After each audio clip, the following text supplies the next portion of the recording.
believe that there's another man inside every man.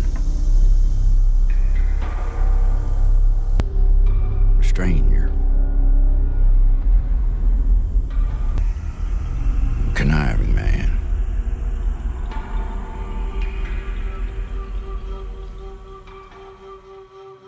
Henry was right. There was another way. There always is. But in 1922, the conniving man inside Farmer Wilfred James had begged to differ.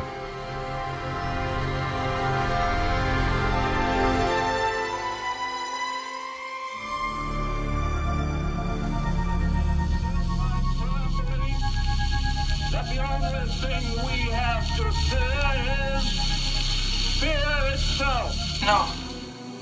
Be afraid. Be very afraid. There's nothing to fear except God. Whatever that means to you. Do I look like someone who cares what God thinks? Why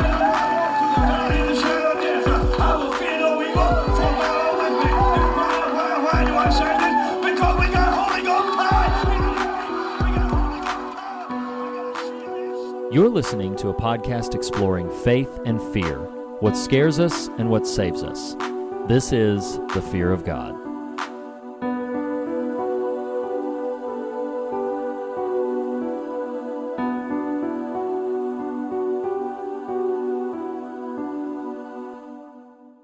Happy New Year, foggers! It is 2019. Welcome back. You got worried we weren't coming back, didn't you? Frankly, there were a few little moments along the way. I got a little worried we weren't coming back. I'm just kidding. I knew we were coming back. So, with you right now is Nathan Rouse, one of your favorite hosts of your absolute favorite podcast. Typically with me, you know him. You love him. Right now, he's a bit in absentia. Is normal host, co-host, Reed Lackey. He was here for a minute. He did say he needed to go have a conversation with his wife about 100 acres. You know, I don't know, y'all. It was weird. I don't know. I don't get it. I did encourage him as he sort of departed for the moment to stay out of the home place unless he wants to get locked in. You know, it's just, you gotta be mindful when you're around the home place. Guys, welcome back, guys and gals. Ladies and gentlemen, welcome back. We have a whole lot of amazing treats for you today, in the coming days, in the coming weeks, in the coming months. You can almost consider this Fear of God 2.0. We're kind of considering it that. There's going to be a few little tweaks, a few little, just improvements. Who knows? It's going to be a surprise. It's going to be fun, as always. While we wait for Reed to return, I do want to encourage you. Honestly, I don't even know that it really means anything in the algorithmic sense, but it makes us feel good. And if it matters to us, we hope it matters to you. Do us a favor. Go to iTunes. Leave us a 5-star rating and a glowing review. Start your 2019 off right. We know it's February now, and technically speaking, 2019 started just over a month ago, but our 2019 with you guys is starting right now. I hope you're ready for it. Reed! Happy New Year, buddy! You're here! We're What's here! up? We're back! Happy New Year to you, Nathan Rouse. How you doing? Is this Carl from Sling Blade? I don't know. This is what happens. This is what happens when I don't open my teeth. Cause this is how I sound when I don't. I figured I'd just put on, the conniving man told me to just glint my teeth and get through the episode. I can't talk like that for long. Some call it Sling Blade. I call it Kaiser Blade. Mm-hmm. One of them books is about Christmas, and I don't know. One said water's deep. The other said the water's cold. Get it? You get Reed! Hey, Reed! buddy. You're alive! I'm alive. I haven't seen you or talked to you or texted with you or had any sort of communication with you for like 2 whole months. Here's what's funny is that, like, I know, like, I now know where our friendship sits. That it's like, you know, we were such great friends for like 20 years, and now I definitively know if we're not doing something. It's purely a business relationship. Yeah. No. If we're not doing something for fear of God, I can't reach you. I reach out. I say, hey, how's life going? And just, you know, I get the crickets back. That's all. What can I say? You know, fear of God has rocketed me into a certain extremely niche form of superstardom, and you know, superstardom. We are so famous. You got me here, and I appreciate it. But here we go, onwards and upwards. Just done. Yep. Exactly. Hey, buddy. Hey, man. I mean, like, it feels like there's just so much we should talk about. Oh my gosh, yes, we have a ton to talk about. So we actually, okay, so I'm going to make one caveat, and I'm going to throw it to you to just let us just one caveat? dive right in. I mean, it's been like 2 months since they've listened to us, or a month. That's a good point. So we can make a lot of caveats if we need to. All the caveats. This is the caveat section. So basically, we're catching up with you guys. So if you've tuned into this episode and you are anxious to hear the content that is the title of the episode, which we'll reveal in just a little bit for you listeners who like to just cue it up and press play. If you are anxiously awaiting the content of the episode, just kind of sit back, relax. We're going to catch up on a few things. We're going to catch up on a few things. So our main plan is we're going to catch up on a little bit of business that we're going to do throughout the year, throughout the month of January, rather. But since we decided to take a little break, much needed, given some of our scheduling constraints, we're going to do a little bit of that now. So for those of you who are just along for the ride, welcome back. We're excited to have you. Hopefully you're excited to have us. Meanwhile, Nathan, we were going to do this like right up top, first episode of January. But instead, why don't we tell them what their listener-voted top 10 favorite horror films of 2018 were? Do you want to go ahead and count all that down? Let's do it. Hey, you know what's exciting, Reed? You'll find this. I hope you find this exciting. I'm looking at the top 10 right now, and, you know, 5 years ago, me would have looked at this list and been like, oh, that one and maybe that one. 2019... That's Nathan Fear of God 2.0 looks at this list and says, there's only 3 of those 7 I have not seen. Dang, that's awesome. That is awesome. Yeah, and it's awesome. It's all thanks to you, Lackey. Well, I'll go you one more because you've actually seen more on this list than I have. Hey, I told you. Fear of God superstardom right here. You're just leaps and bounds. You're catching up with me. Speaking of superstardom, can I tell you a fun little anecdote? You know how you always like intercut our serious conversations with tales of your celebrity sightings? What? Wow, I don't know how often I do that, but oh, tell him, everybody, it's quite often. Wow!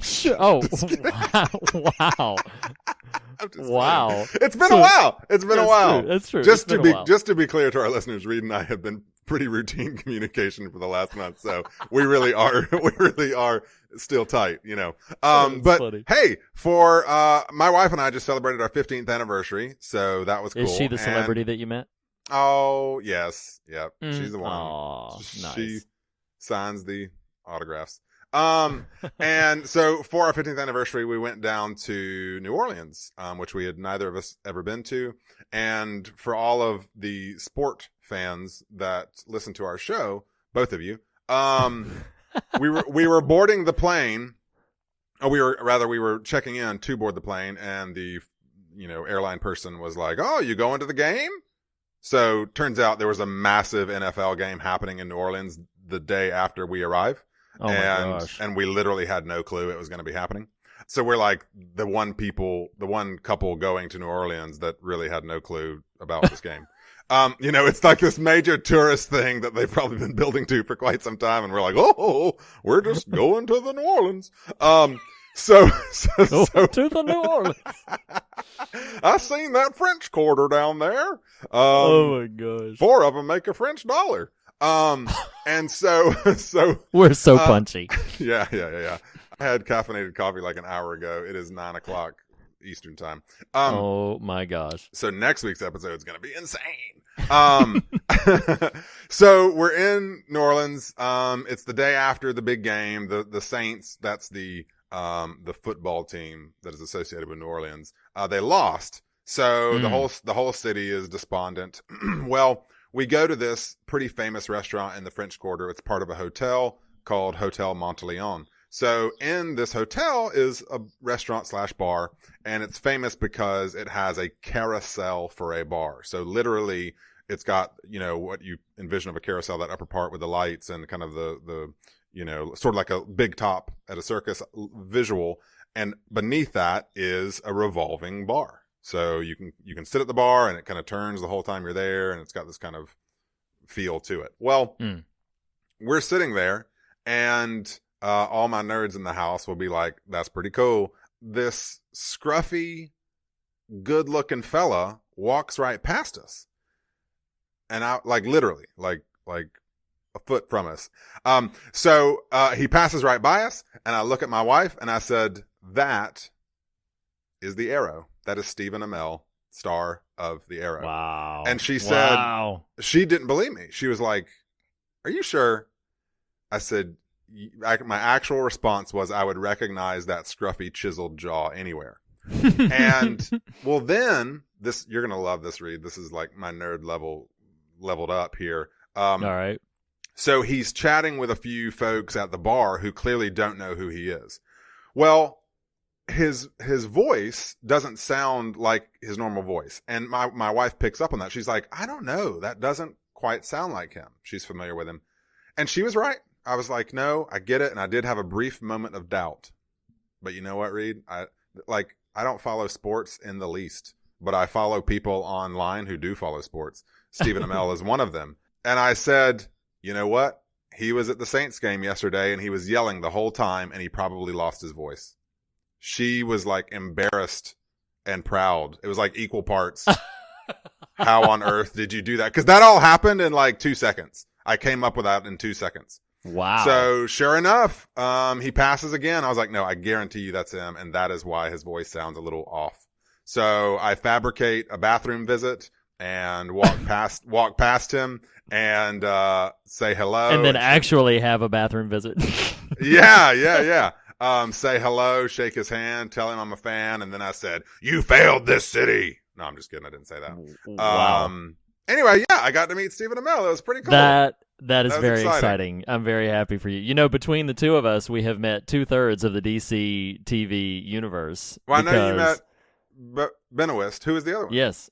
No. That's between the two of us. We've met 2/3 of it. Yeah. So you've met Arrow. Grant Gustin. Yes. Yeah. Because you've met Arrow. And and it's going to be tough to meet Grant Gustin because he's so darn fast.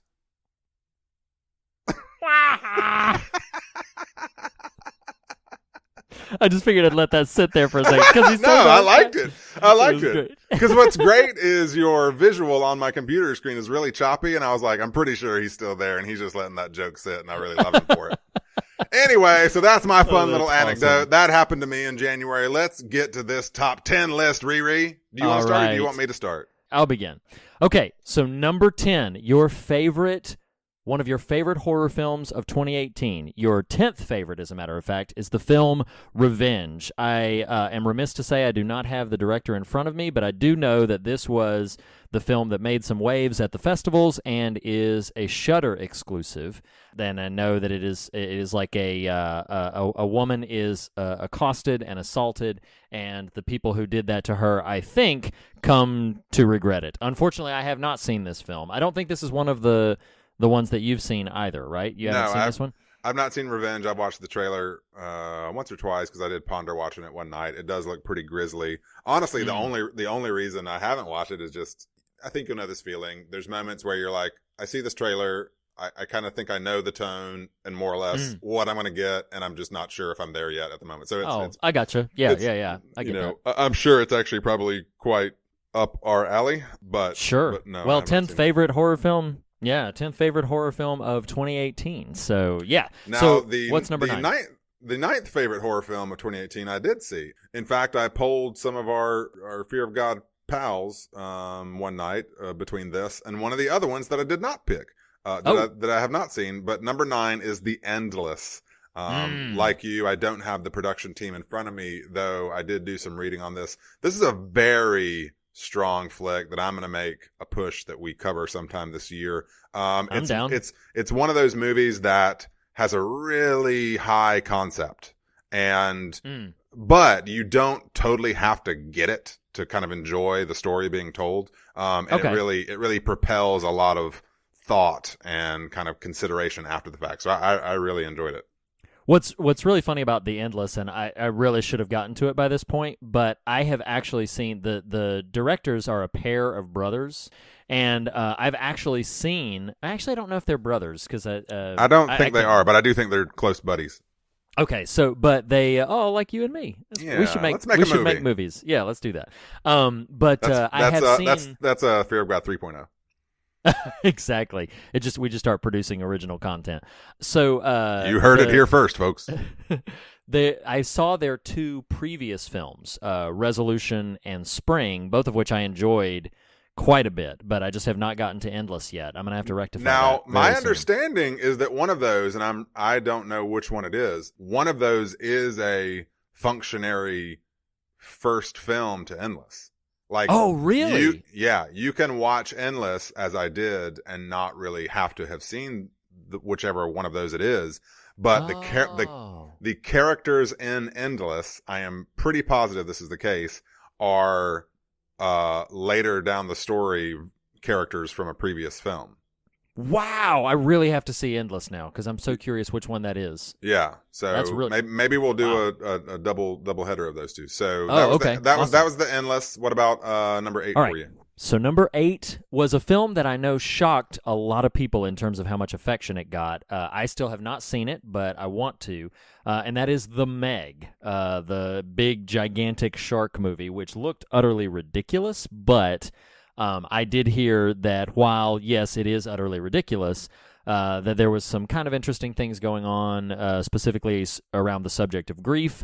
We even had a couple of listeners reach out, including our benefactor, Tyler, and asked if we would consider doing an episode on it. So maybe sometime down the line. Yeah. So I have not seen it, so I can't comment yet, but I would definitely be open to watching it with those exploratory possibilities. So yeah, number 8 was The Meg. I did not see it because I judged it rather harshly when I saw trailers for it, because that's how I am. Number 7, this was the one between The Endless and it that I chose The Endless and have not gotten back around to seeing this one. It is the Nicolas Cage Mandy, which I am quite interested in. It looks bonkers, but I have not seen it. Mm-hmm. I also sadly have not made it to Mandy yet, but I have, so many people talking about Mandy and how it is this perfect blend, supposedly, again, I have not seen it, but supposedly this perfect blend of just like Nick Cage being Nick Cage, grisly horror, crazy cult thing, but that it is really, really impressive. So I need to make time out for all of these that I have not yet seen, but particularly, Endless and Mandy. Well, what little I know of Mandy is that I think she came and she gave without taking. That's about the extent of my knowledge. Number 5 on the list. Yeah. I almost made it through that, and you decided to drill down. You got it. Number 6 on the list. I did see. I think I may have referenced this on our conversation with Chris Peckover, but I did see Overlord. That was number 6. Really strong flick. I would highly encourage. If you're just looking for a Saturday night rental or something like that, it's definitely worth some time because it is pretty intriguing. Awesome. Yeah, I definitely want to get to that one too. I have still not yet made it, but you and I have both made it to all of the rest. So, for those who thought, do these guys even watch horror films? So yes, number 5. I think the question is, does Reed even watch horror films? Wow. Okay, so number 5 was a film you and I both saw that we also seriously considered covering actually before 2018 was over, and that was Upgrade. I've heard it argued that that's not really a horror film. I consider it a horror film. I think it qualifies. I do understand the arguments that it is more action than horror, but I think its premise and ultimately what it's trying to say would definitely land it in the horror category. And our listeners agree because they rated it number 5, their favorite horror films of 2018. Upgrade. Number 4, both of us did see. Both of you read. There's 2 of you. Oh my God. Both of us did see. I'm sure at some point we'll get to it. It is Toni Collette starring alongside the head detective Hereditary. No. Welcome back, everybody. Oh, I have no response. The head detective. Do you remember that? Oh, I do. Heading on up. Yeah. Yeah. You have to watch the movie to get it. Oh my gosh, this is so ridiculous. Okay. I don't know how we can recover from that. Oh, it's okay, easy. Just move on. Okay, so number 3, I'm very happy that it made it in the top 5, and that is the return of The Shape itself. Michael Myers' return to the big screen. Also, Laurie Strode's return to the big screen. You're right. Halloween, the 2018 David Gordon Green directed Halloween was your 3rd favorite horror film of 2018. Oh, I have so much to say about that. We need to do an episode on that sometime. Yes, I'm sure we will get around to that. Number 2 on this list. Number 2. Dude, number 2 and number 1. That's a darn good pair of flicks. Oh my gosh, yes. I couldn't agree more. Number 2 on this list, I'm sure we will re-get to at some point. Inside joke. That is the Natalie Portman et al. Starring Annihilation. Yes, indeed. Brain-tickling, thought-provoking, fascinating piece of art. It is absolutely well worth your time if you've not seen it yet.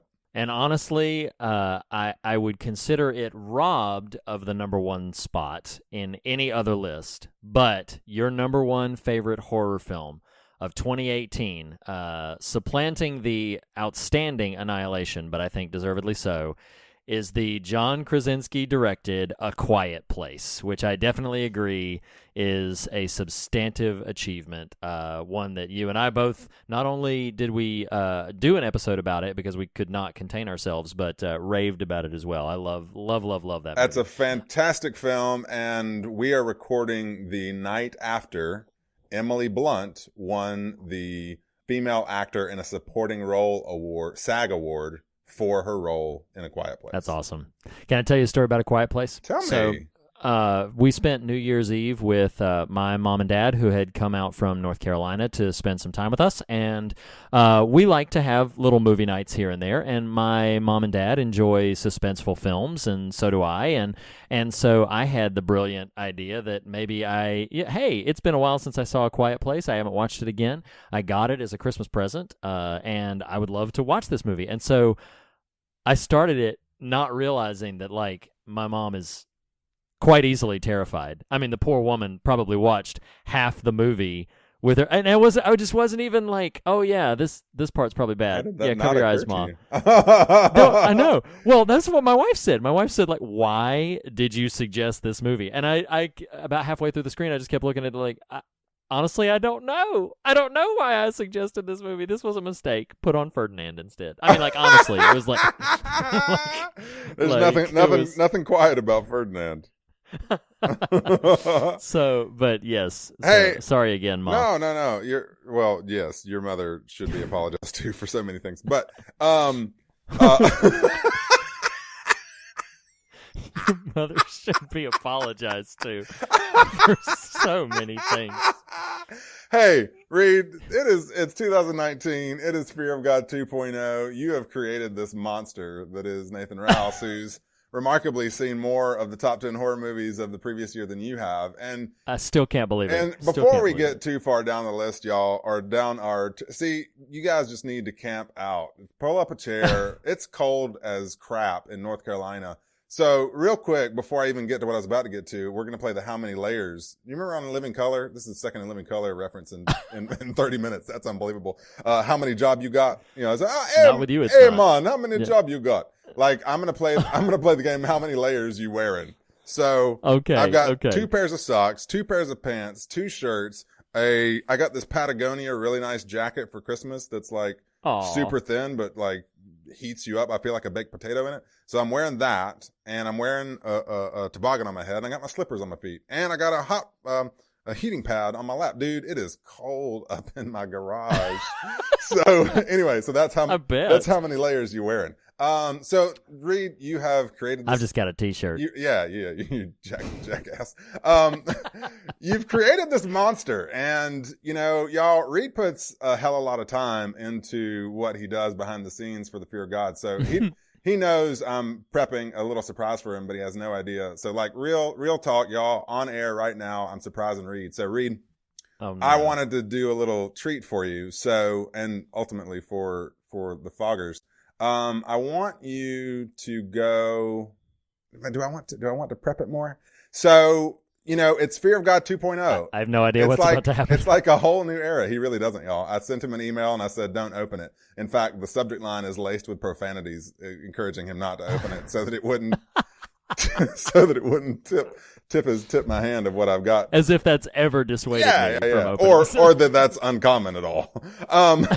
So I sent Reed this email of something that's been brewing during January. It was really fortuitous that we kind of took January off. We've got a few irons in the fire, not just what I'm about to show Reed, and that you guys that you guys get to partake of when this episode drops on Tuesday, February 5th, I believe. But we do have a few other treats and irons in the fire that are hopefully going to start percolating up in the coming weeks. So Reed, I'm going to pull it up too. Why don't you go ahead and open this email of what? Well, I'll let you get there. I'll let you get there first. And yes, I did. I can't say. I can't say what. Let us follow along in real time. What have you opened it yet? No, I haven't opened it yet. I just saw the. The okay, I'm opening it back and forth. Oh no! Oh no! Oh my gosh!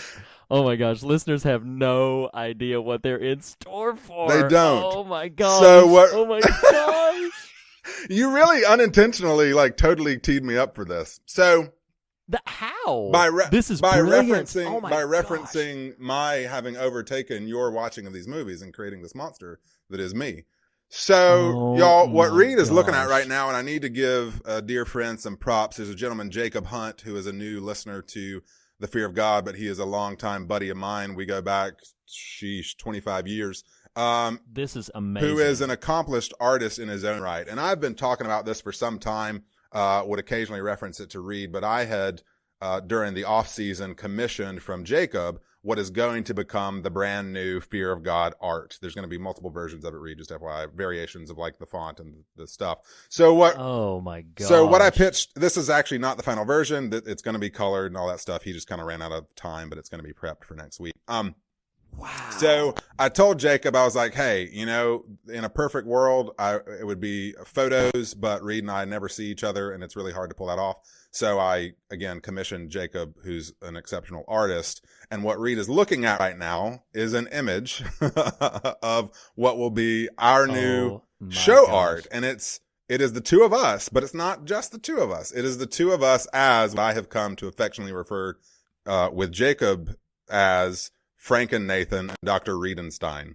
So Reed having brought me into the horror treasure trove, and it's so fascinating, man. I haven't even told you this, but the other day my wife was like, utterly unrelated to Fear of God stuff. I think it was something about some scary movie or something. She was like, why do people like watching this stuff? And I was able to just go into this. She wasn't being dismissive, but I was able to go into this whole diatribe about fear and the things that control us and paralyze us and the way people make us fearful, and get us to do what they want because they've made us fearful. And it was all just stemmed from 2 years of these conversations. So I keep unintentionally putting this off. So what the new art is Reed with trademark hat and me with trademark beard cast as Dr. Frankenstein and Frankenstein's monster. You guys are going to get a kick out of this. Reed, what you may not know is both of these postures are drawn from original looks from the Universal monster film. Oh, in my fact, gosh, that's and guys, crazy. you'll get a kick out of this when you see it. When Jacob first sent me he sent me an early rendering of just some compositions of the physical characters. And I was like, man, Frankenstein looks kind of dancey. That's a little, I mean, I like to dance, but it's a little odd. Well, then it really does look like you're boogieing. Well, then he sent me we'll post it when this all goes live. He sent me the reference material he was using, and it's a shot of an old Frankenstein poster that's an art piece that is this exact image. And for you, he had drawn it from an image from the film of Dr. Frankenstein's sort of excited look when he's first, it's alive. That's crazy. So yeah, guys, we've got a brand new slew of or suite of art pieces that are going to hit our Facebook and Twitter starting next week. Is going to become that is hey Reed, nuts. I hope it's okay. I solicited and commissioned brand new art for the show. Well, this is incredible. This is absolutely incredible. For branding, and I don't know if you noticed, there's two of them there. You get to pick which face you want. I said I don't know which one you'd want. So are you seeing that? Gosh. I am. Okay, yeah, okay, there's two. okay. Yeah. And it's funny. I think I more frequently have the I don't know. I'll have to think on that, because I more frequently have the closed mouth smile, but the open mouth smile looks a lot like yours, and so I don't know. I know. This is pretty crazy. This is nuts. What do you think? That's pretty cool, I love it. Dude, Jacob, these are incredible. So listeners, I don't know exactly reaction. Yeah, so I don't know exactly where, I know one place you can absolutely go on the day this drops. You can absolutely go to the Facebook page or to the Instagram page and see all of that. I don't know if iTunes will, how quickly they'll update and everything, but my goodness, this is crazy. These images are insane. Do you think he'll do more of these? These are nuts. Well, they do. They cost money. So if we want to pay him more,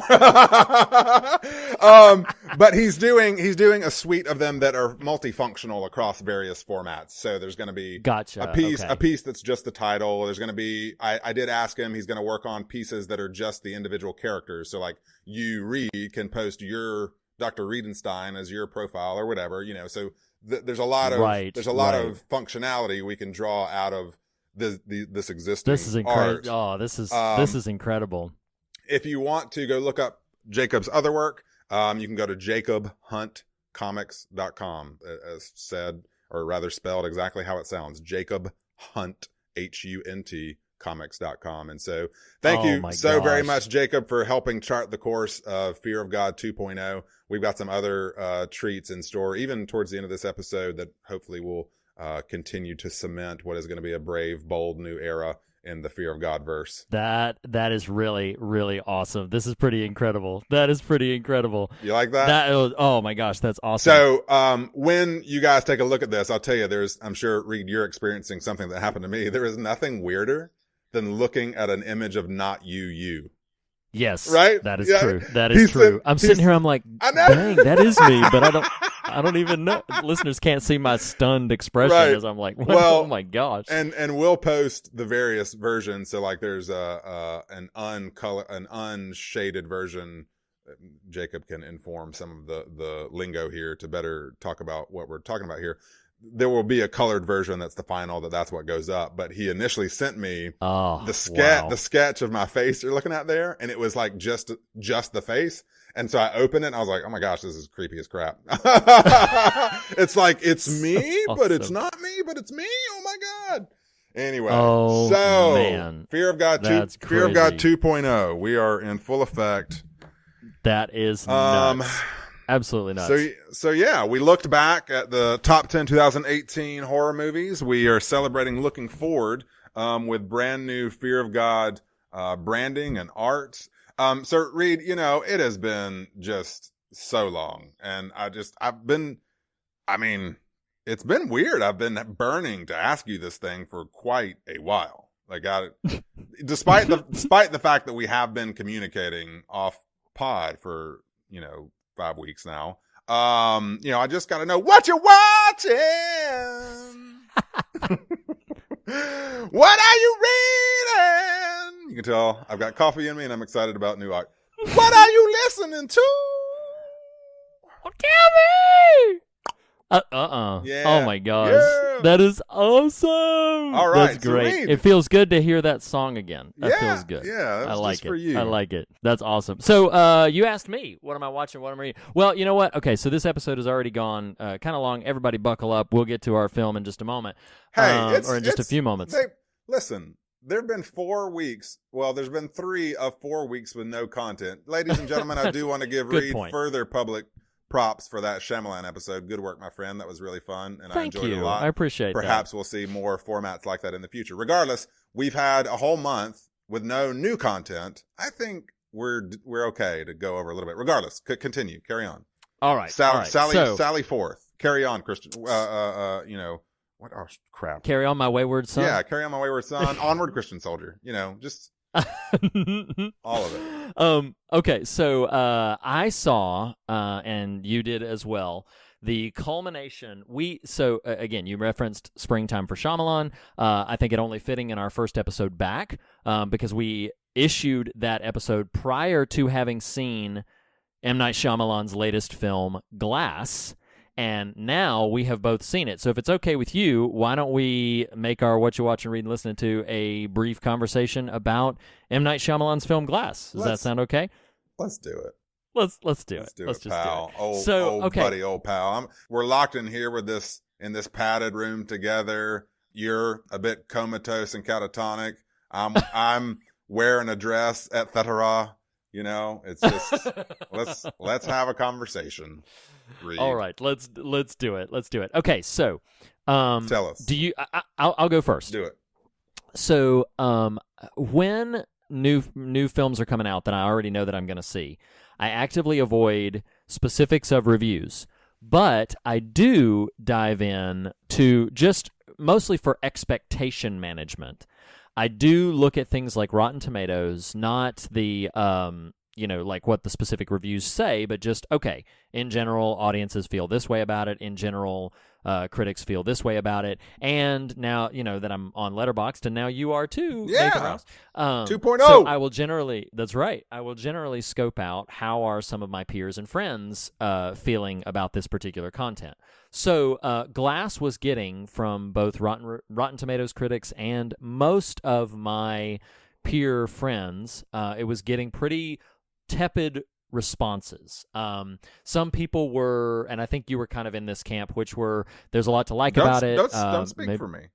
I'm right here. Okay, well, I won't do this. So you'll have your turn in a second then. So, but most people were in the camp. Some people were in the camp of like, this was a huge disappointment. Some people were in the camp of like, there's some stuff to like, some stuff to dislike, but in general, pretty tepid reviews. So I go in to see it with my expectations pretty tempered. I had watched Unbreakable the day before I saw Glass, and I had watched Split the same morning before the evening that I saw Glass. So I had watched both of the films in close proximity to each other. And when I went in to see Glass, about maybe an hour in, I was actively sitting there thinking, man, I do not know what is wrong with me. I am digging this. I really like it. I like some of the things that they're doing that are kind of subversive to what the norm of a superhero mashup would be. I was really galvanized by some of the things that they were exploring thematically, or at least what I thought they were exploring thematically. And so I was actually having this really weird moment where I was sitting there, I was like, I don't know, like maybe something really falls apart at the ending that I'm not sure. And I mean, he made some bold choices there at the ending. But I was like, maybe that's what kind of turned people off to it. I'm not quite sure. But about an hour in, I was very much like, man, I am really digging what he's doing here. And I did have, I don't know how spoilery we want to get about Glass, but I did have some things that I would acknowledge, like, okay, that was ultimately a weaker choice than something he could have done otherwise, or I actively don't like this about it. But for the most part, I really dug Glass. Glass really connected with me. I liked it quite a bit. Like I said, some of the responses that were on the negative side, I kind of understand where they're coming from, a lot of them, but it really worked for me and moved me in a way that I was not prepared for. Maybe it is just because my expectations were so tempered by seeing sort of initial responses. But I don't know. I really connected with it. Even on further reflection, I connected with it. What about you? Well, you sort of played my hand a little bit for me there in implication, if nothing else. But You're welcome. But I do want to point out, Reed, that I have seen more of the 2018 top 10 horror movies than you have. So, you're going in to ride terms of that until next week when I've seen all of them. Yes, between this recording and next week's recording, you do that. I will have seen all the movies. So on a pure technical note, you probably did yourself a favor by watching Unbreakable and Split within the 24 hours before seeing it. I did not do myself a favor by neither A, doing that, and also by making the choice to go see a 10:40 p.m. showing, which is demonstrably late. So I don't know if you want to have this conversation here, Mr. Lackey, but let's do what it. What has struck me about Glass, it is not unfair to say my experience of the film was tepid. However, I have given this so much thought since that viewing. Now, one, unfairly and unfortunately, I am compelled to possibly watch this again at some point. I just don't know when life will permit that to happen. And my initial experience was so neutral, bordering on the negative, that a rewatch in this immediate moment feels more like work than joy. I get that. That said, again, like, knowing we were going to talk about it, kind of Read what it has prompted in me is just this internal dialogue. I'm serious. Like, we could have an hour-long conversation about what I'm about to introduce here. It's just about art in general. And here's the thing. Yes, it is true. The watching of Glass really did not energize me. I am open to reconsideration. I found a lot to like, some things to love, a lot to dislike, some things to highly dislike. But more than almost that, Glass feels to me, let's unplug from the technical aspects of the film. Glass feels to me in its reception, and people like you and I who at least consider ourselves thoughtful consumers of media and, dare we say, art, man, we are in such, and we have been for some time. This particular note is not new to our culture. I remember feeling this way after watching, and this is a random insertion here, but the movie Prometheus. And, okay. And I remember, and I am predisposed to affection for Prometheus because of Lindelof's involvement and some of the cast. Like, I'm just equipped to kind of appreciate or consider it deeply. So I watched that film, even not having the level of xenomorph love that, even you do. But I remember watching Prometheus and being so kind of disheartened by the response to it, not because people actively disliked it and sort of crapped on it. It wasn't so much that. It was what I perceived to have become. And honestly, man, I've thought about this with having joined Letterboxd. In a rating world, in a metric world, in a binary love-hate world, there is so little room for consideration. So, for instance, something like Glass, my brother, I love him dearly. There's a lot of stuff I enjoy from a media perspective that he would not like at all. So he knows I'm watching Glass. He texts me, "What did you think?" That's too hard to just answer. So what I said is, you probably won't like it. It wasn't about me. It was just like knowing this person's tastes and how they tend to fall into a more binary reception of media. I just knew this is not going to be something you're going to be able. This is not going to be something you will appreciate. That you'll want to work to appreciate. Now, in your position, you didn't have to work to appreciate it, and that's awesome. Right. And here's the thing about Glass: the ideas that are at work in it, I'm an ardent fan of. I love the world that I sort of felt like he was leaning into. As listeners, and I'm predisposed to appreciate his material. It just, in the long run, has made me sort of ponder just like artistic output in general and how we are so prone to bucket them of like, hey, did you like Glass? Or what did you think of Glass? Oh, I hated it. Oh, I loved it. And this weird right inability to just converse. Because to me, the strength of Glass, as I currently appreciate it, has less to do with the film's inherent successes or failures and more to do with, well, what do we do with just art? How do we consume this? How do we chew on this? How do we appreciate it when it is, as I feel Glass is, a flawed piece? I mean, and that was the Prometheus thought for me when I came away from that, is like, we have such a weird expectation around media and maybe people, that's a whole other conversation, of just, if it isn't perfect, it's garbage. And I do patently reject that sort of binary. And I'll tie this off with a little bit of bow and you can respond as you want. But this is why with Letterboxd, now that I've begun it, I've started to be like, I don't know. I just don't know. Like, I like it for being able to chart the things I am watching, but the impulse is so strong to a rating sort of mentality that, as I think you would attest, like, ignore Glass as in and of itself, but just your feelings about a piece fluctuate over time. What is a 5-star today is a 2-star in 3 years. What is a 2.5-star today is a 4-star in a year. And so absolutely. Yes. I think my takeaway from Glass is that it pushed me into this reminder of, like, you don't have to have a super defined sort of like, are you in or out type of mentality on a piece of art. And you also can allow yourself, like, hey, I can kind of ponder this. I can kind of chew on it. I can marinate it. Anyway, I don't know if that makes any sense, and it's probably not what you expected at all. But No, it does. I make a comment about ratings, and I'll make a comment about Glass. So my comment about ratings, I'll bring in something else, and this is good. We'll get to the meat of the material here in just another few moments. The second steak of the material, like, it's like two steaks. It's a 2-steak night. Exactly.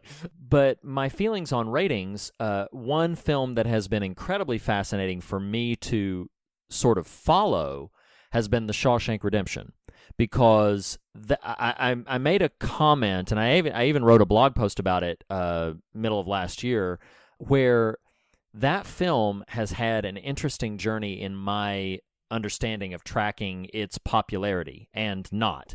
When it came out in 94, that was the same year as Pulp Fiction, same year as Forrest Gump, it was largely ignored. And it was ignored for a long time. People had sort of spoken out against it, saying like, oh, no, that's not really, that's not a praiseworthy film. It's kind of a forgettable film.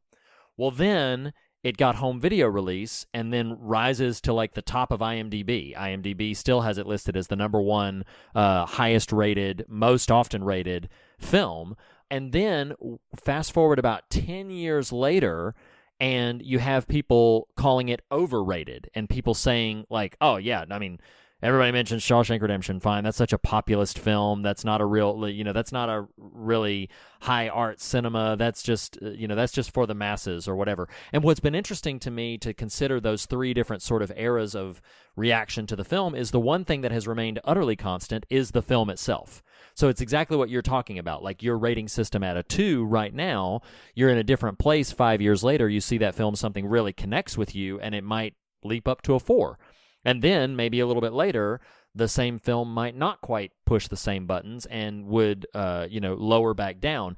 It is very, very difficult to assess things objectively, but I don't know that that's really even the aim of criticism. I mean, certainly we have some friends who are into sort of the critics world, and we have some listeners who are as well. I certainly couldn't speak to the ultimate true definition of what criticism is, but as I understand it, it is a person responding to the film. They're reacting to it and connecting dots about what does and does not work in the scope of their experience and in the sort of wealth of its cultural impact or lack thereof.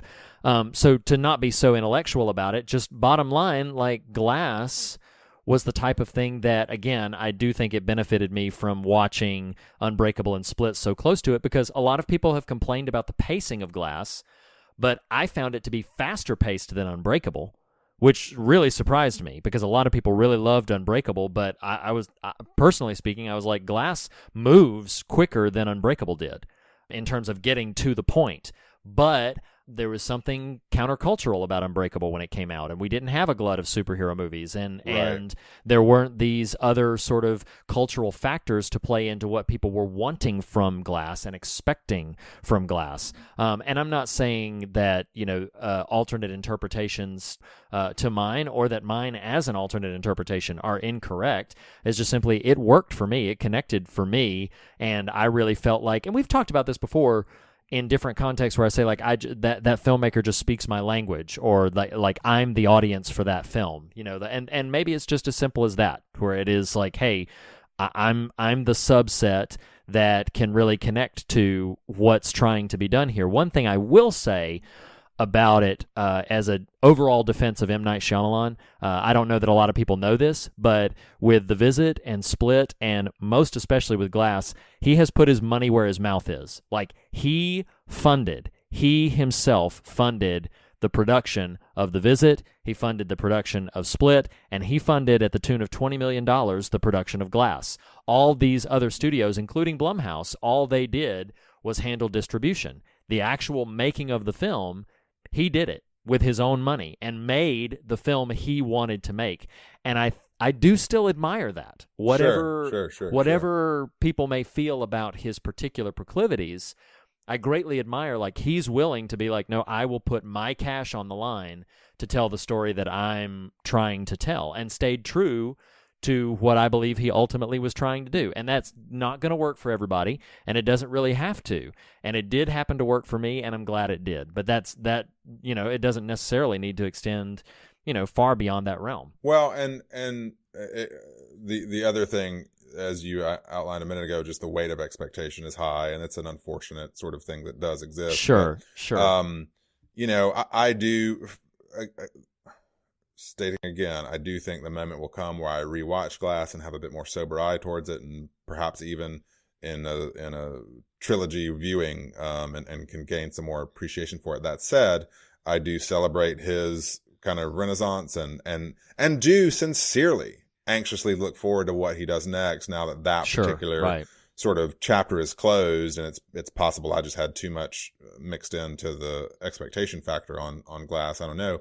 That said, whatever sort of ambiguity or uncertainty or ambivalence or whatever I may feel about Glass, can we friggin' celebrate James McAvoy?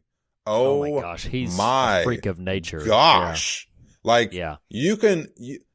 There's a world, and I'm not this person. There's a world where someone could tell me everything in Glass is garbage, but you cannot take a frame away from what James McAvoy does in that film. He's staggering. It's like a virtuoso performance. He is insane. It really is. Yeah, it really is. He's incredible in it, and it's people would disagree with me. People have disagreed with me on this, but I think the film is worth seeing just to observe his performance. Because I would totally yes. If anyone's on the fence and even listening to us talk about it, you're like, I don't know. It is worth it just to watch him. He's incredible. Yeah, he's really incredible. Because it really is a staggering performance. You feel good about where we're at with Glass? Yeah, I will say this, maybe in another context, a much later time, I'd love to get into some actual spoilery conversation about Glass. Maybe that will come at some future date. For right now, I do think it's best to sort of stay out of spoilery camp. But I saw it, loved it, and I saw it. Listeners, and Nathan saw it. And listeners, you decide for yourself. So Reed, guess what? What? It's still not time to talk about our main event. Hey, about 45 minutes but in. You know what? Like, we figured it out, man. We have cracked the code, I think, on something our fans have been wanting from us for quite a while. Can I tell you? Okay. All right. Yes. This please. is not a surprise to you, but it's going to be a surprise to them. So. Oh, wait. Before you say that. Okay. Before you say that. Wait, I can't believe, I feel so ashamed as a podcast host. We have to officially wrap up that edition of What You Watchin'? Oh, What's reading? You're going to shatter Glass. What are you listening? 2, etc. Okay, So- now go right ahead. That was lovely, Reed. Thank you for singing us out there. So, y'all, there's like, we love our series here at The Fear of God. We sure do. We do. And you know what? I know you look at your feed and you're like, are they going to talk about that? And if they are, what is the series that's attached to? Guess what? We're touching 3 series in this episode. In of this Fear of single God today. episode. So Crazy. you guys have been sort of clamoring, and we've worked to try to figure out how to do this. Stranger Things was a cautionary tale in friendship and media consumption and podcasting, of how to cover television. You know, it is a challenge, Right, because right. there's a lot of content out there. Frankly, like it leads to overstuffed episodes, and you don't get to touch all the things you want to in terms of the conversation. Well, man, Reed, I'm excited. I think we may have cracked the code on how to make this work. So, guys, today I'm going to jump forward and then jump back. So today we're starting a couple of series. So of them. We'll get to the main one last. But one of those series is going to be this month and for a few weeks after it. Hashtag Netflix and chills. Yeah. We know Netflix got to in October, but we've been talking about it since summer. Okay. So I was so mad when they announced Netflix and know. chills, because I was like, I man, we know. should have just said it on the podcast so that we could go back and prove to people that we had it first. But anyway. I know. Anyway. So Netflix and chills starts officially today. Now, overlapping Netflix and chills is something that feeds into a series later. But we did TV guideposts last year with Black Mirror, X-Files, Twilight Zone. We are going to start a sub-series of Netflix and chills right now. That of another run of hashtag TV guideposts. And guess what, Riri? What? We are going to the Hill House. Dun, dun, dun. Bro, we are going to cover for the next 9 weeks-ish Mm-hmm. The Haunting of Hill House Yes. by Mike Flanagan on Netflix. So what we're going to do, you guys, listen, this is going to be so easy. We're going to make this so easy for you. Every episode of The Fear of God over the next 8+ weeks, with maybe an interruption here and there, but generally speaking, we're going to touch on one episode of Hill House. Mm-hmm. So if you haven't seen it yet and you've just been kind of sitting on it, now is your time to watch this show. One, spoiler alert, it's great. It's well worth your It's time. so wonderful.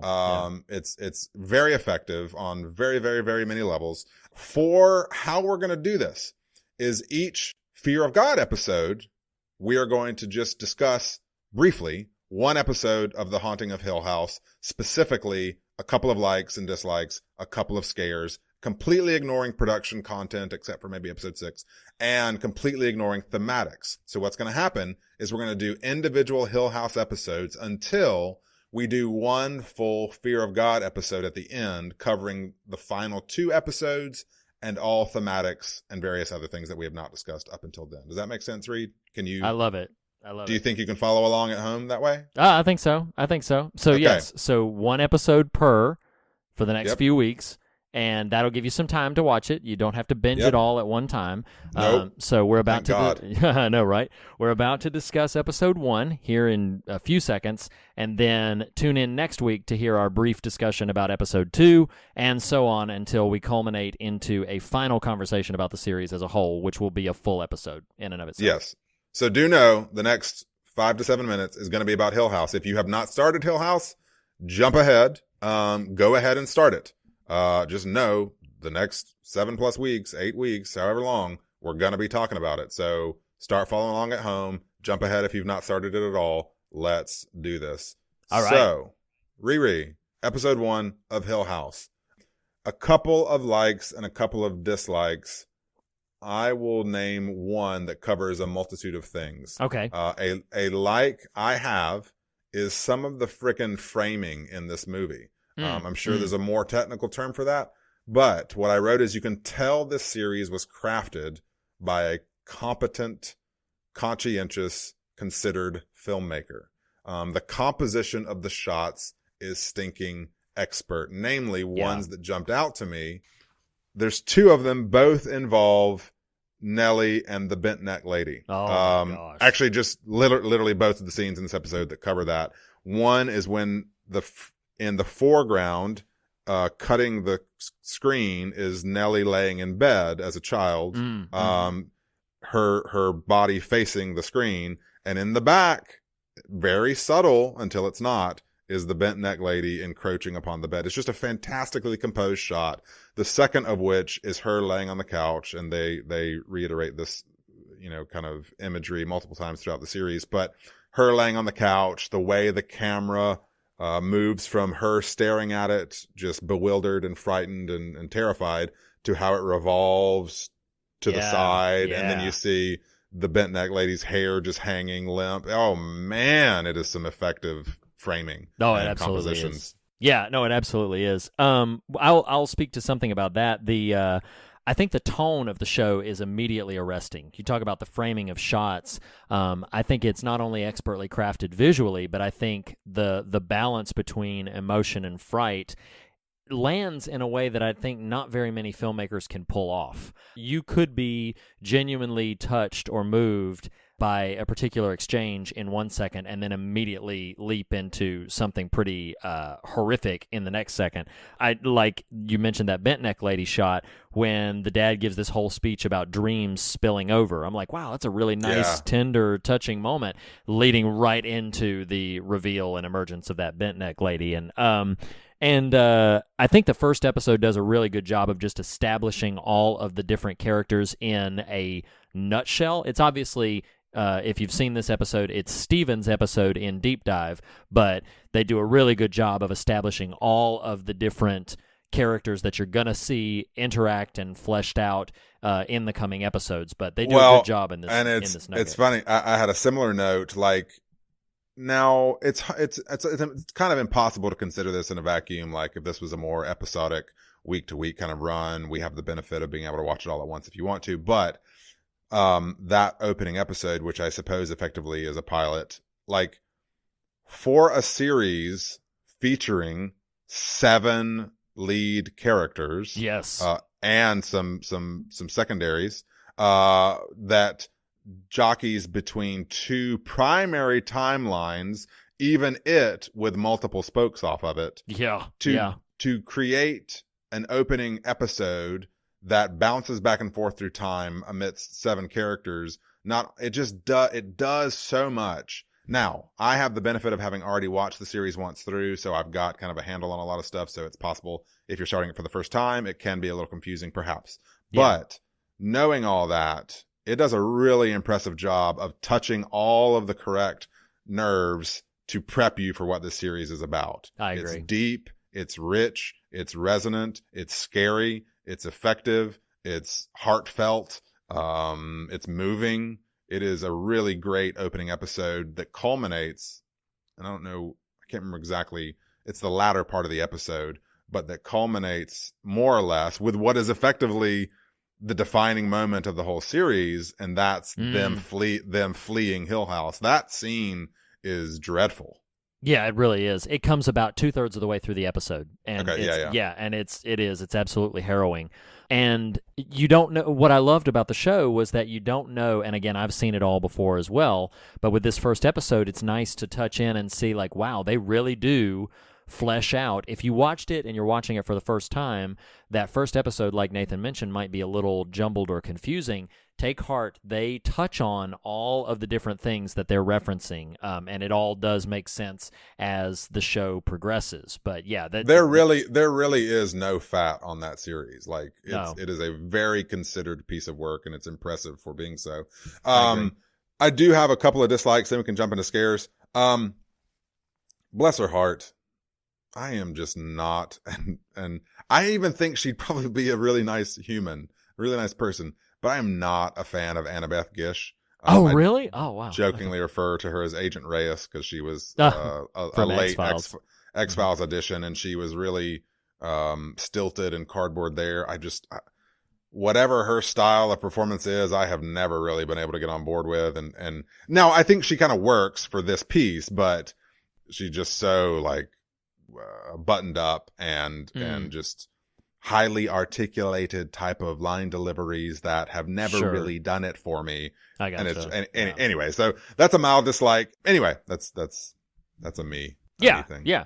Yeah, no, that it makes sense. I wrote down. I don't really have any dislikes in this, but I did write down. Luke might be the cutest child in the history of children. Oh, that actor is amazing. That actor is amazing. Wonderful. Yeah, just a little because you see the children both as children and as adults, and the child version of Luke is just absolutely adorable. And he's so darn natural. Yes, like, very natural. My goodness, that believable. Kid is right on point. But I will say, so I just have two more things, and then maybe we can wrap up this, because we do have a whole film to talk about. So what are you talking about? So I wrote down a quote that I really love, and I think sets the tone for the series very, very well. It's a big moment for Stephen in the episode, but he says, "A ghost can be a lot of things: memory, a daydream, a secret, grief, anger, guilt." And then I love the way he buttons off that little line. He says, "Most times, a ghost is a wish." And there's that, I think, speaks so well to what the show is after, because the show is not just after frights. It is about sort of exploring these kinds of hauntings, and both familial and spatial. And it's just, so there's lots of things that it will dive into emotionally and character-wise. But I thought that line really said it very, very well. And then if you've watched the first episode, you know I think the first moment that I realized, like, wow, I think I'm really going to love this show, because I liked the whole episode, but then at the end, when it's revealed that Nell is a ghost, it is predictable, because not only do you kind of guess, like, wait a second, she was just at the house and now she's here, she's probably a ghost, but the name of the episode is Steven Sees a Ghost. so you're referring to when she appears to him at the end? Yes, when she appears to him at the end. Yeah. Despite a bit of predictability, it is remarkably effective. It is really, really unnerving when he hears it, and then in defense of your championing that, I mean, predictable or not, the thrust of that episode and Steven's story, that episode, is about how, despite making a lucrative career off of other people's ghost stories, he himself would have claimed, and did claim, never having seen one. So and doesn't believe in them. Right. I do love the line, and maybe a similar summary sort of statement when they quote Shakespeare, that there are more things in heaven and earth than are dreamt of in your philosophy, Horatio. That's such a great scene. Last thing, we can't leave it without talking about scares. Dude, the first time I watched this series, my wife made fun of me because when past tense dad, we'll call him Elliot for short. When Elliot, there's a scene where he's checking on the kids and he walks out of frame, and it lingers on this hallway for an incredibly long time, just long enough for him to get in bed. And the next shot is him getting in bed. But the audio, especially if you're listening to headphones, is this real abrupt and sudden turning back the covers that's loud and scares the crap out of me the first time I saw it. Dude, I was expecting it. I was planning on it, and it still got me. I jumped. My wife made fun of me, and I made some cuss words, and I was like, did it again. They did it again. Funny. Oh my gosh. They did it again. That is so funny. Yeah, I definitely feel like they sort of manipulate the sound on that one, because the throwing back covers should not be so nerve-wracking. No, it should not really at all, but it is. So yeah, we are jumping back into hashtag TV Guideposts. Thank you for joining us, guys. Thank you for indulging where we're at. We will continue to do this for the next several weeks. Watch The Haunting of Hill House, especially if you have not yet, to keep up with the conversation, knowing that we're going to unpack a lot of thematics and production stuff in about 6 weeks or so. So we'll see you then. Reed. Oh my gosh. Hey, here we are. I know I've been talking a lot. Can I? That's all right. Can I tell them what our series is? Please, by all means. The deep cut. Yeah. So y'all, they know about Netflix and chills. Tell them. Yeah, they know about Netflix and chills. Y'all, man, this is exciting. So this is gonna be the most robust episode we've ever done in 2.5 years. I can't believe what that just you already. And I have done. Maybe.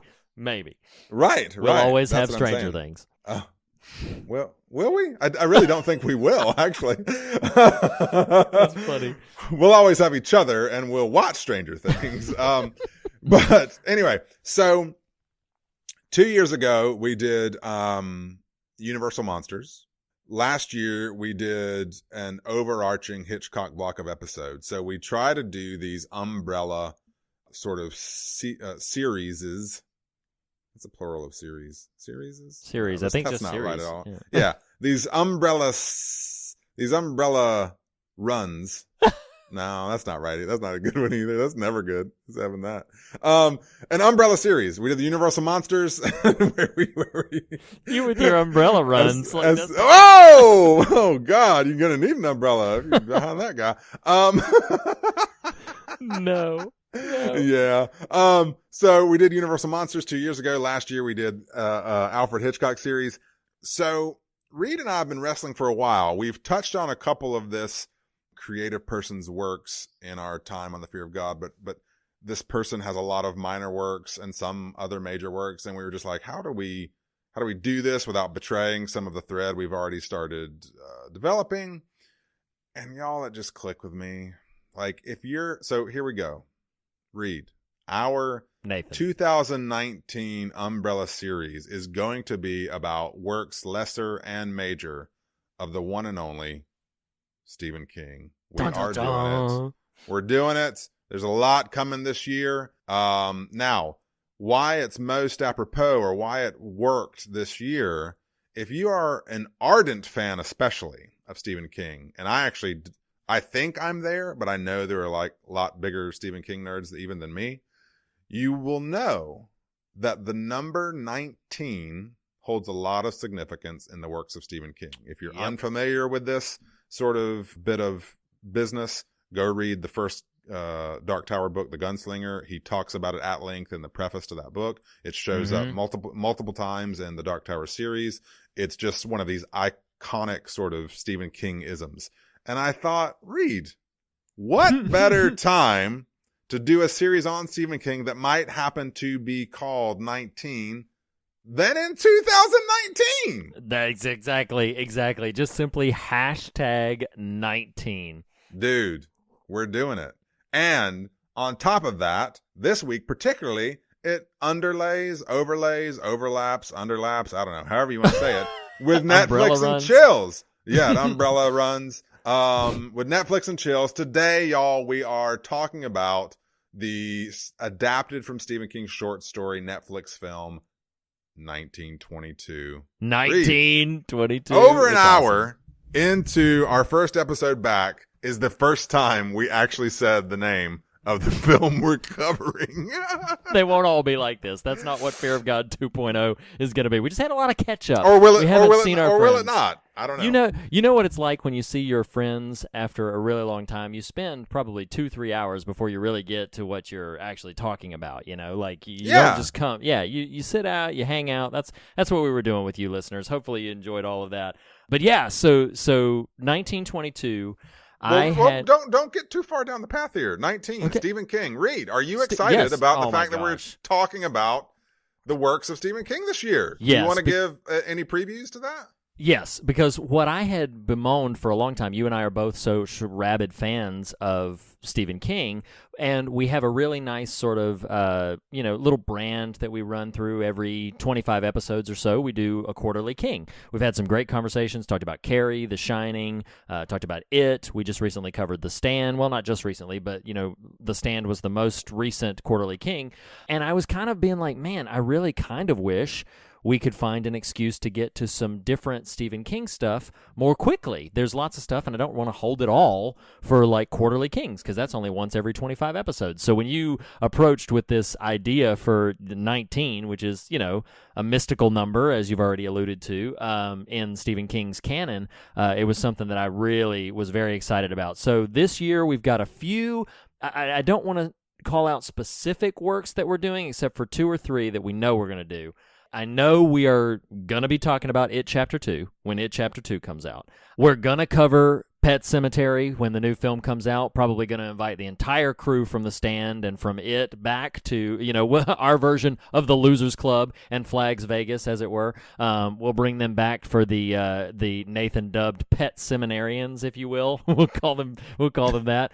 And so we're obviously talking about 1922.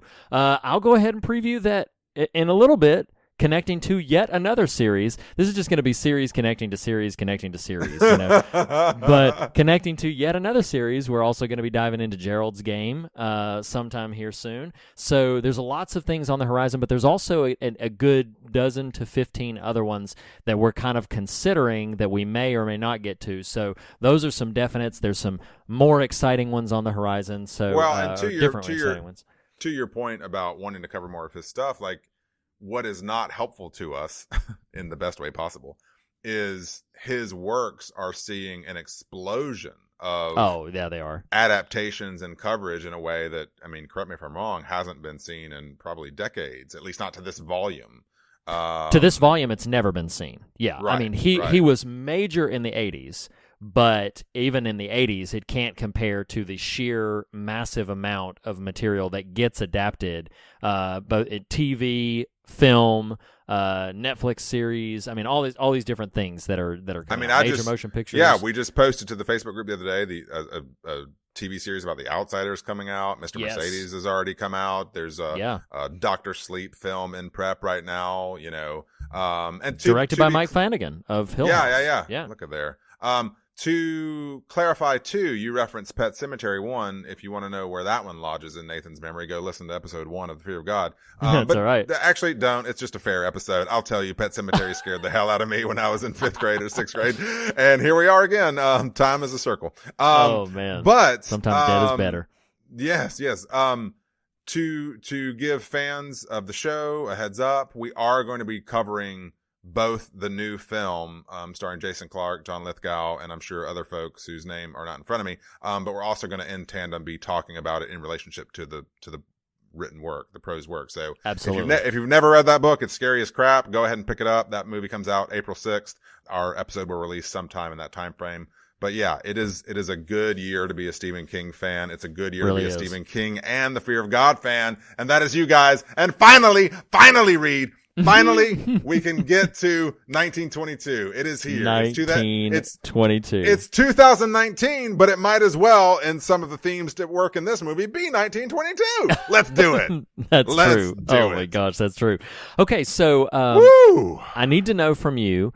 We'll obviously, as we go through #19, these will be based on the works of Stephen King. Have you read Full Dark, No Stars, which is the collection of novellas containing 1922? In answer to your question, Mr. Lackey, I have read Full Dark, No Stars. Yes. Hey, you know what's funny? It's just that time of day. You've had your coffee. Coffee time. Yeah. So, talking about Dr. Readinstein and Franken-Nathan, I don't know if you remember this about, 10 years ago at this point. 13 years ago, we moved to the city we live in 2006. So it would have been roughly that time frame. I was trying to get back into some fiction works. This is when I began my renewed journey of Stephen King material. And I reached out to you and I was like, hey, recommend something. And you recommended Cell, and I love it a lot. Yes. And you know what? I forgot where I was going. Wow, that coffee didn't quite yeah. It just sort of, it synapses fire and then they just shut off. That is hysterical. Regardless, yes, I have read. All I was trying to say was just the connection point of Dr. Readinstein and Franken-Nathan. You beget this new phase of the last dozen years of my Stephen King consumption in the way that you're you welcome. Sort of tipped me into the thresholds, over the threshold of hell, into watching all these and I don't mean because it's a terrible place and that you'll burn there forever, but just because it's nightmarish sometimes. But yes, I have read Full Dark, No Stars. It's been a while. I did not reread it in prep for the film because honestly, it being a relatively short story, there's less left out, I'm sure, in the filmed version than there might be in a normal adaptation. And so I was wanting to just kind of enjoy what the movie had to offer. So I did not reread it. And that makes sense. It's actually, it is a really faithful adaptation. It's an effective adaptation in my mind in that they do some things visually that I do think really represent the spirit of the novella quite well. And yes, all of the major beats of the novella are in the film. So it is a faithful and strong adaptation in that regard. 1922 is my favorite novella in Full Dark No Stars. Will you remind me? Do you know? It's what's in there? Yeah, it's 1922. Big Driver, which was also made into a film. Yeah, with Maria Bello. Yes, Maria Bello. Yeah. I did not see that. Fair Extension, which is an outgrowth of the Dark Tower world, actually.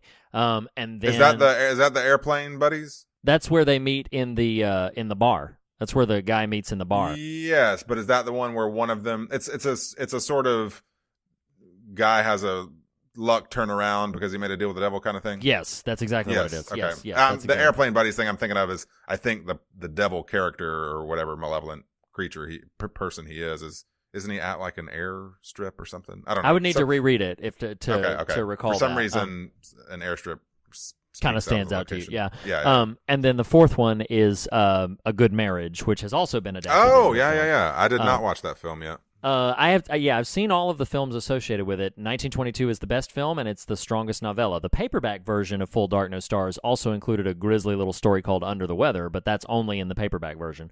But yeah, 1922 is, I think, the strongest piece in Full Dark No Stars, and I think this is a really solid adaptation. This came out the same exact month. It is a Netflix-produced film, and it came out the same month that they also produced the Mike Flanagan-directed Gerald's Game, which we will eventually get to. But yeah, I think 1922 is this really great subset that Stephen King does sometimes where he just tells gruesome, dark morality fables, but the dark, but like the darker edge of morality where people make really heinous choices and then piece by piece live out the gruesome consequences of those heinous choices. 1922 is exactly that. In brief, the plot of 1922 is it is 1922, and a farmer by the name of Wilford James is having a rough and rocky marriage. His wife is threatening to sell off all of the farmland and to split the money, get a divorce from him, take their son, and leave. And he, desperate to control and maintain a hold on his land and his son, devises a plan that he coerces partnership with his son into to murder his wife. In another story, that might be the climactic culmination. But that is only the beginning of 1922. It happens very early in the film and happens very early in the novella, and then what proceeds after that are the ramifications and resulting consequential things that occur because of his choice to coerce his son into murdering his wife. He and his son together. So that's the basic premise of 1922. It's a grisly story. It's a grim story. Definitely not your feel-good flick of the summer. But how did you feel about the film adaptation as a whole? I feel like I'm betraying 30 minutes ago me that attempted to reject either or binary type language, but I loved it.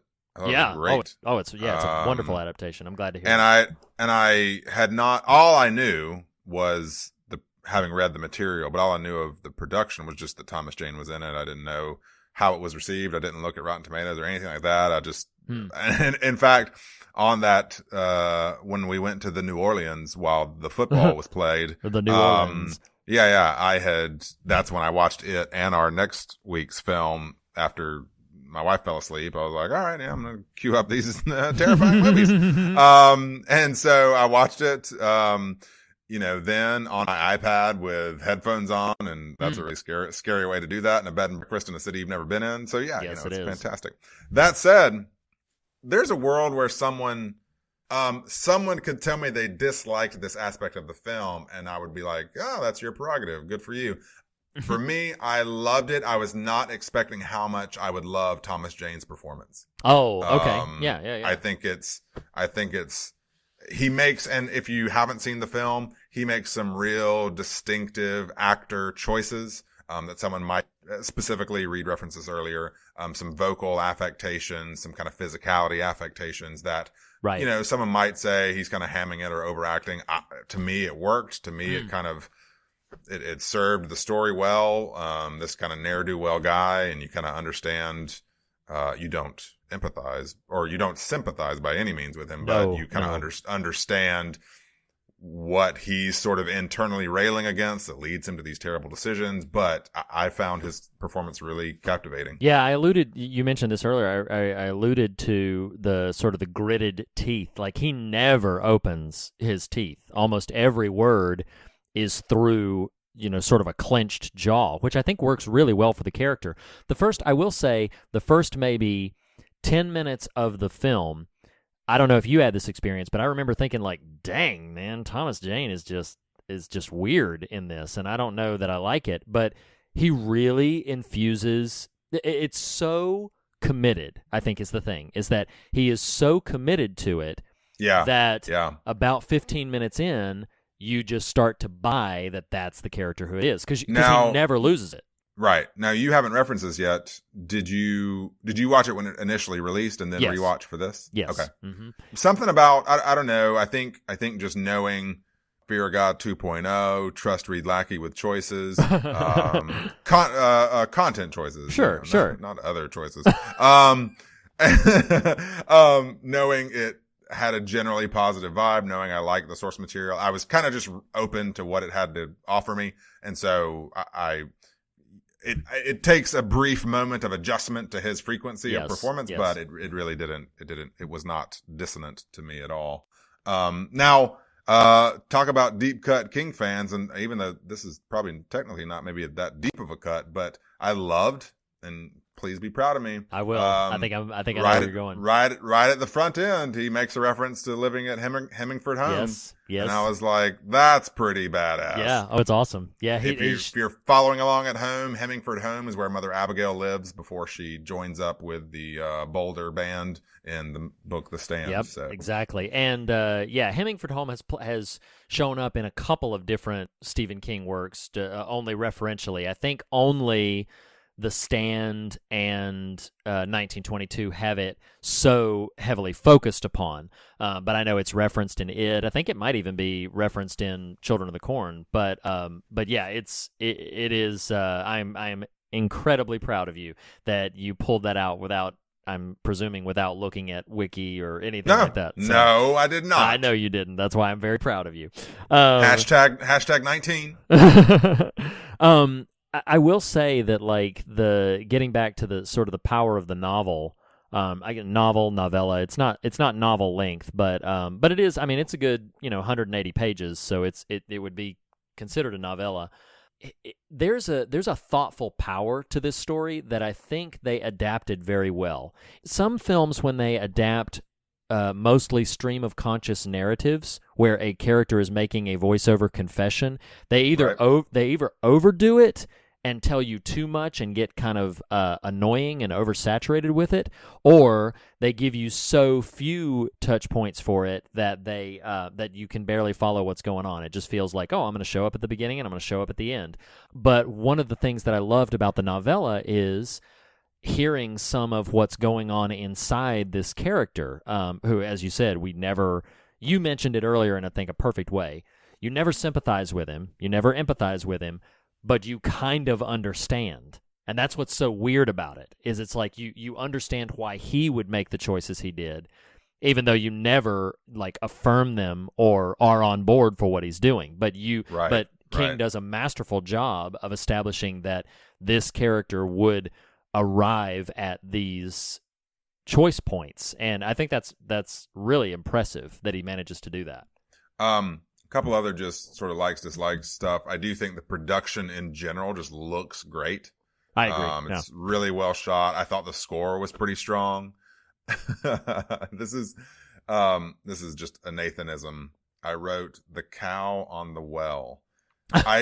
When that moment happened, Reed, my brain in 0 to 60 just concocted this whole montage of ever increasing in size things that they put on top of that well to try to bury what's under it. It's like, oh, and now it's the cow. Oh, that didn't work. Now we're going to roll the tractor up on the well. It's going to fall in. Oh, somehow that's not going to work. Oh, what are we going to throw in this well? I don't know. It was just really that hysterical is pretty funny. them pull on the cow. That is pretty funny. And that's another that's direct from the novella, which at first I was like, what in the world are they doing with this cow? And it's like, oh, okay. Yeah, it's again to this understanding of the character, like he's covering his bases. I love the line where he said, "Murder is sin, murder is damnation, but murder is also work." I'm like, oh that's my great. gosh, that's a wonderful line. Because it is.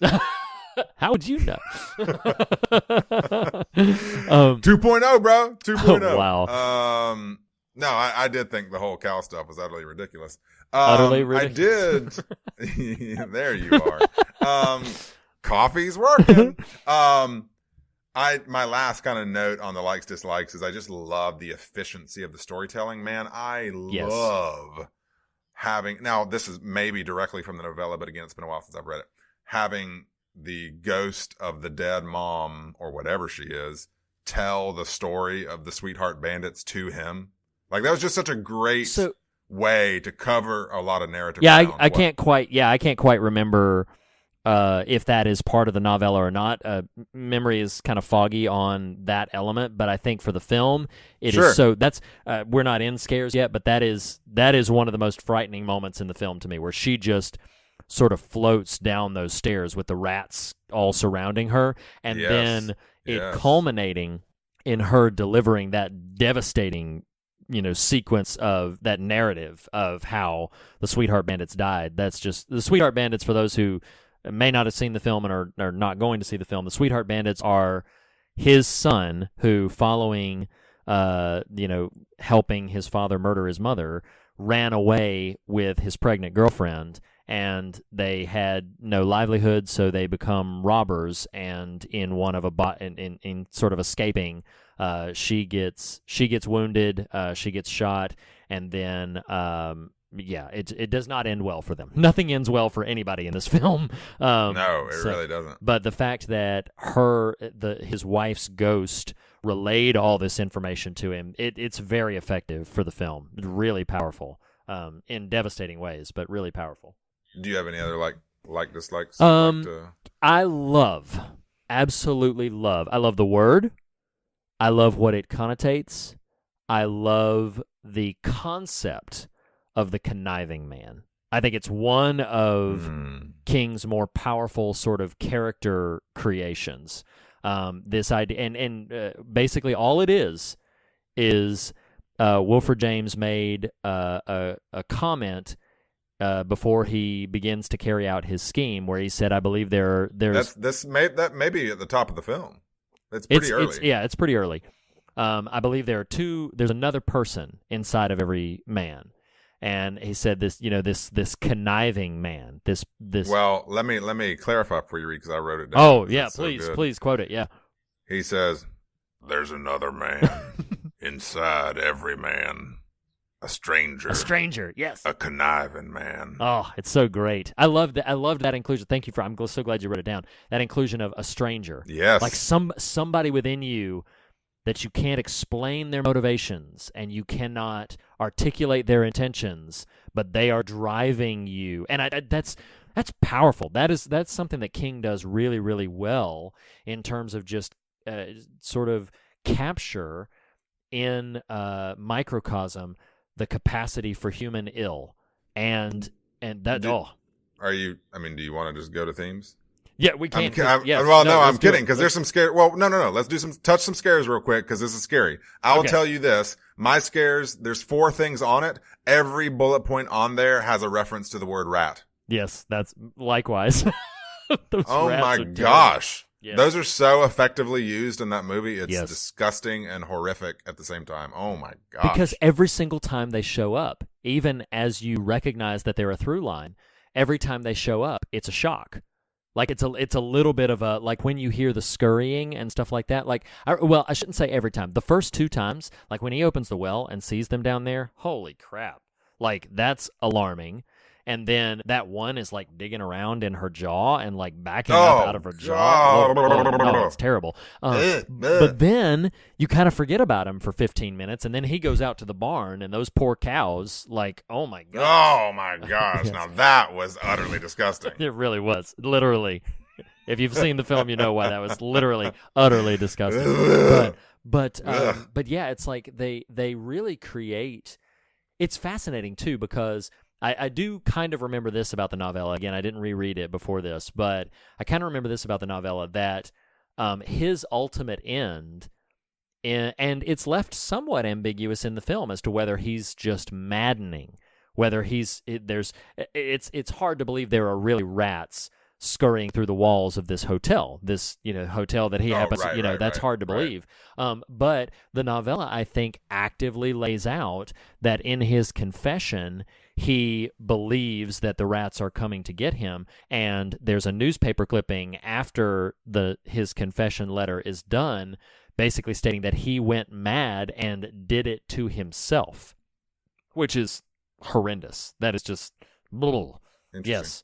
But yeah, the rats are just, they're everywhere. They're terrifying. It's awful. Let's go to themes. We've been talking a long time, and I think I'm worried there's a world that exists where even this is going to take us a while. So to me, there's 2 primary themes, and I think probably much of what you would have to incorporate here is going to touch on one of these 2. I think one. Let's set the conniving man aside for a moment, because he's going to factor heavily, and talk generally just about the general idea of the morality aspect. Okay. Which is kind of broad. So, like, one thing that I find so great as a storytelling feature of this narrative, and if you're not going to watch it, summarize the sort of inciting elements really well. But what happens in the story is Wilf, as they call him, is reluctant to get rid of any of this land. He murders the wife to retain the land, as well as a few other aspects. Everything he actively tries to quash through the murder of her ends up coming to pass. Yes. Incidentally. And in that way, it's the most distressing tragedy, tragic tale there is. I mean, it's just incredibly hard to watch this dude who commits this horrific, heinous act, even knowing he did this, continue to buckle under the weight of all these things that he did this terrible thing to try to ensure certain things didn't happen. All those things still happen. Yes. And so, I don't know, I found this whole notion interesting of 2 lines that play into this sort of morality aspect.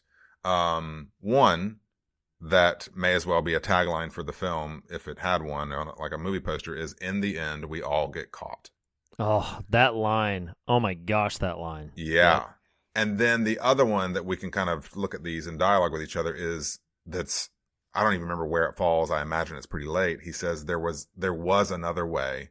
There always is. And I mean, what? Yeah. What? No, just, I wrote the same quote down. I just finished it. Let's still talk about it. There was another way. There always is. And then it's the final line of the film. No, not the very final line, but it's the last line that Wilfred says. He says, Henry was right. There was another way. There always is. But in 1922, the conniving man inside of Wilfred James had begged to differ. And I just think there's a power in that, and that's it's so relevant to kind of where I'm gonna contribute the theme. I didn't want to leave it off, but go by all means, keep going. So no, and sincerely, let's do our best for the moment to put Conniving Man to the side, because he's gonna have his say. But from that morality aspect, like, in the end, we all get caught. There was another way. There always is. Like, I think this is such a fascinating story because a word that kind of came to me watching it that it's a word that has a lot of baggage attached to it, but is just repentance. Like what would it have meant for this man to own his sort of transgression here? You know, like, which I guess you can make the case that is what he's doing in the end, but I don't exactly know where I want to go with this conversation, this part of the conversation, except that in the end we all get caught. Yeah. Is such a fraught sort of declaration. You know, and I think cautionary tale is a great sort of genre for how this might be, morality tale. But my wife, who asked me the other day, why do people watch scary things? Like, tales like this illustrate this so perfectly. Like, this is extreme, but it's about just the fruits of our intentional errors, you know, and what do we do with those things, and how do we stave off that rotten fruit?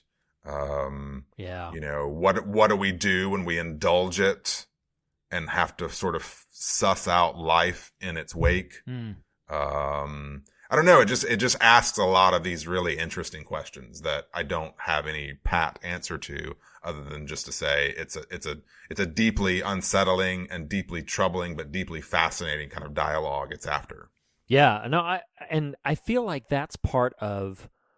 There's an old metaphorical image of an angel on your right shoulder and a devil on your left shoulder, and in these conversations about actions having consequences, you know, I think I it's hard not to recall, like, you know, a show like Breaking Bad, where the you know, the moral conscience of the show is this is what happens when people do not repent and do not relent and continue to head stubbornly into destruction, thinking by their own cleverness and by their own sheer force of will that they will escape the comeuppance that is before them.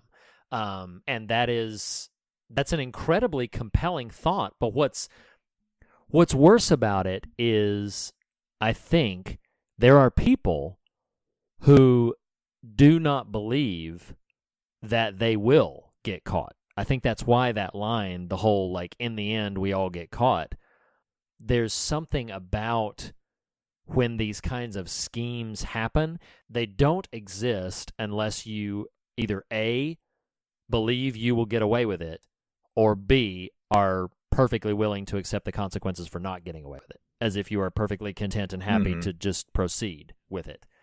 And I don't know, I think that stories like this can be incredibly valuable.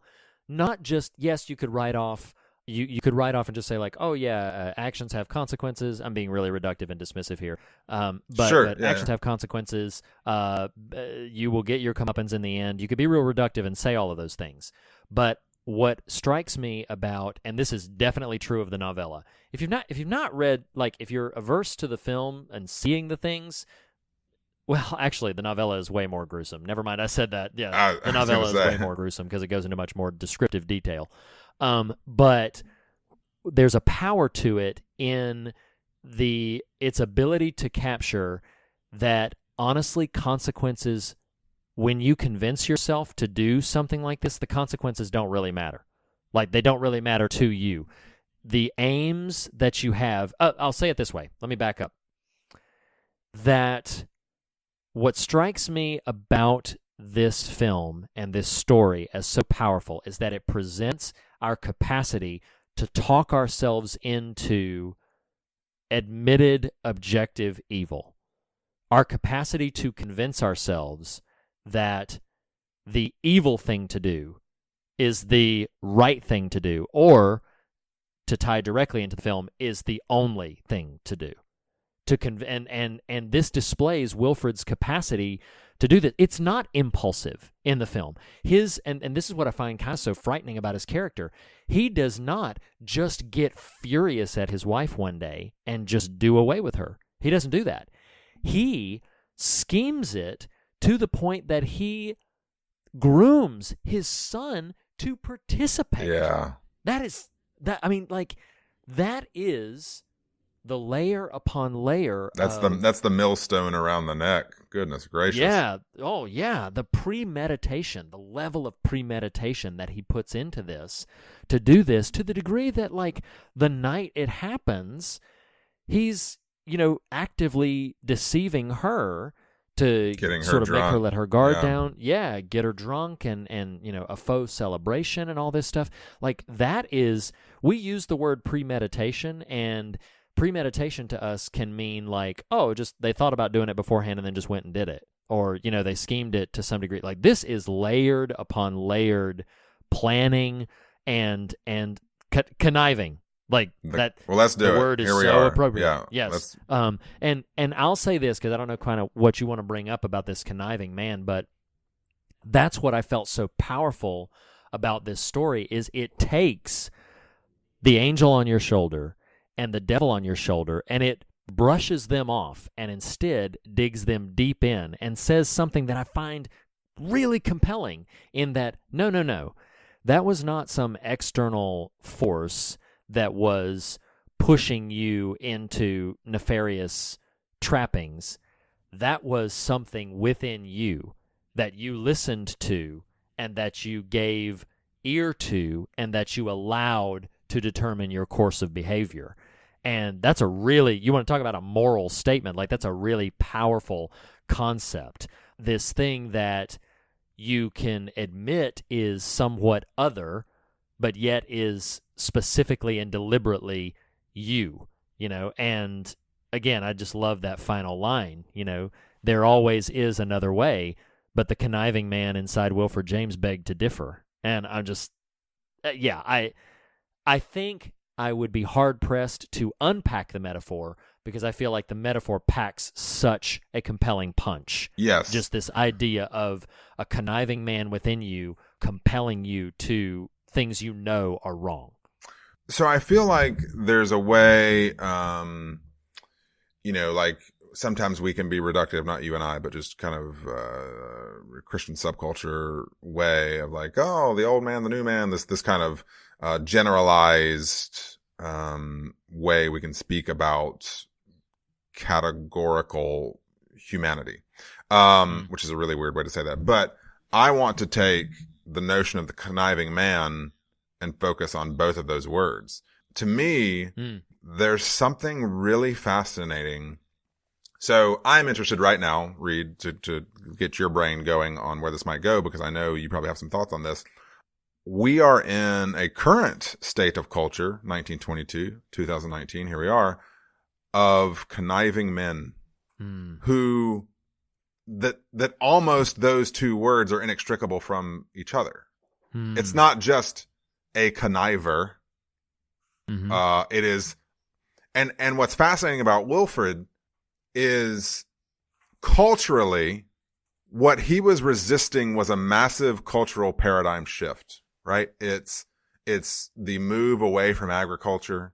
It's the women just had the right to vote 2 years previous to this film. So like there is this, there is David Gushee, who I referenced many times last year, talks in his book of Changing Our Minds about there's paradigm shifts and there's paradigm leaps when culture, and I don't even mean that in the negative way that Christians often can, but when just a society, the way a culture operates doesn't just take a dial turn, but jumps to a next step, a paradigm leap.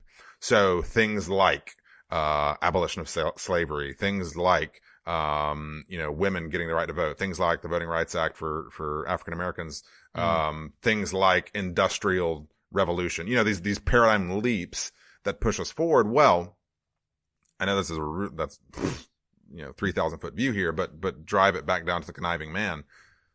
This is a man, and one thing I do love about this movie, and odds are good this is sustained in the text, is she's not wicked or heinous or it's a real thin line to walk in a film like this to not give us as the viewers any reason to think she deserves this. Right. Yeah, I agree. Yeah.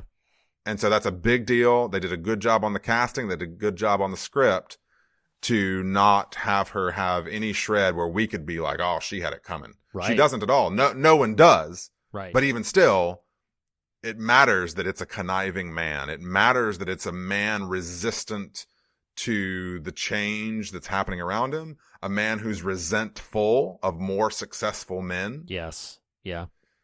And I just think there's something really interesting happening here that can speak to us. Now, this is actually me sort of patting myself on the back here, like in a particular way. I've just never attached value to the fact that I'm a man. There are certainly ways in which I've benefited from that fact, and I'm not ignoring that. But like, I don't watch sports. I don't care about sports. I don't buy into that sort of kind of macho paradigm.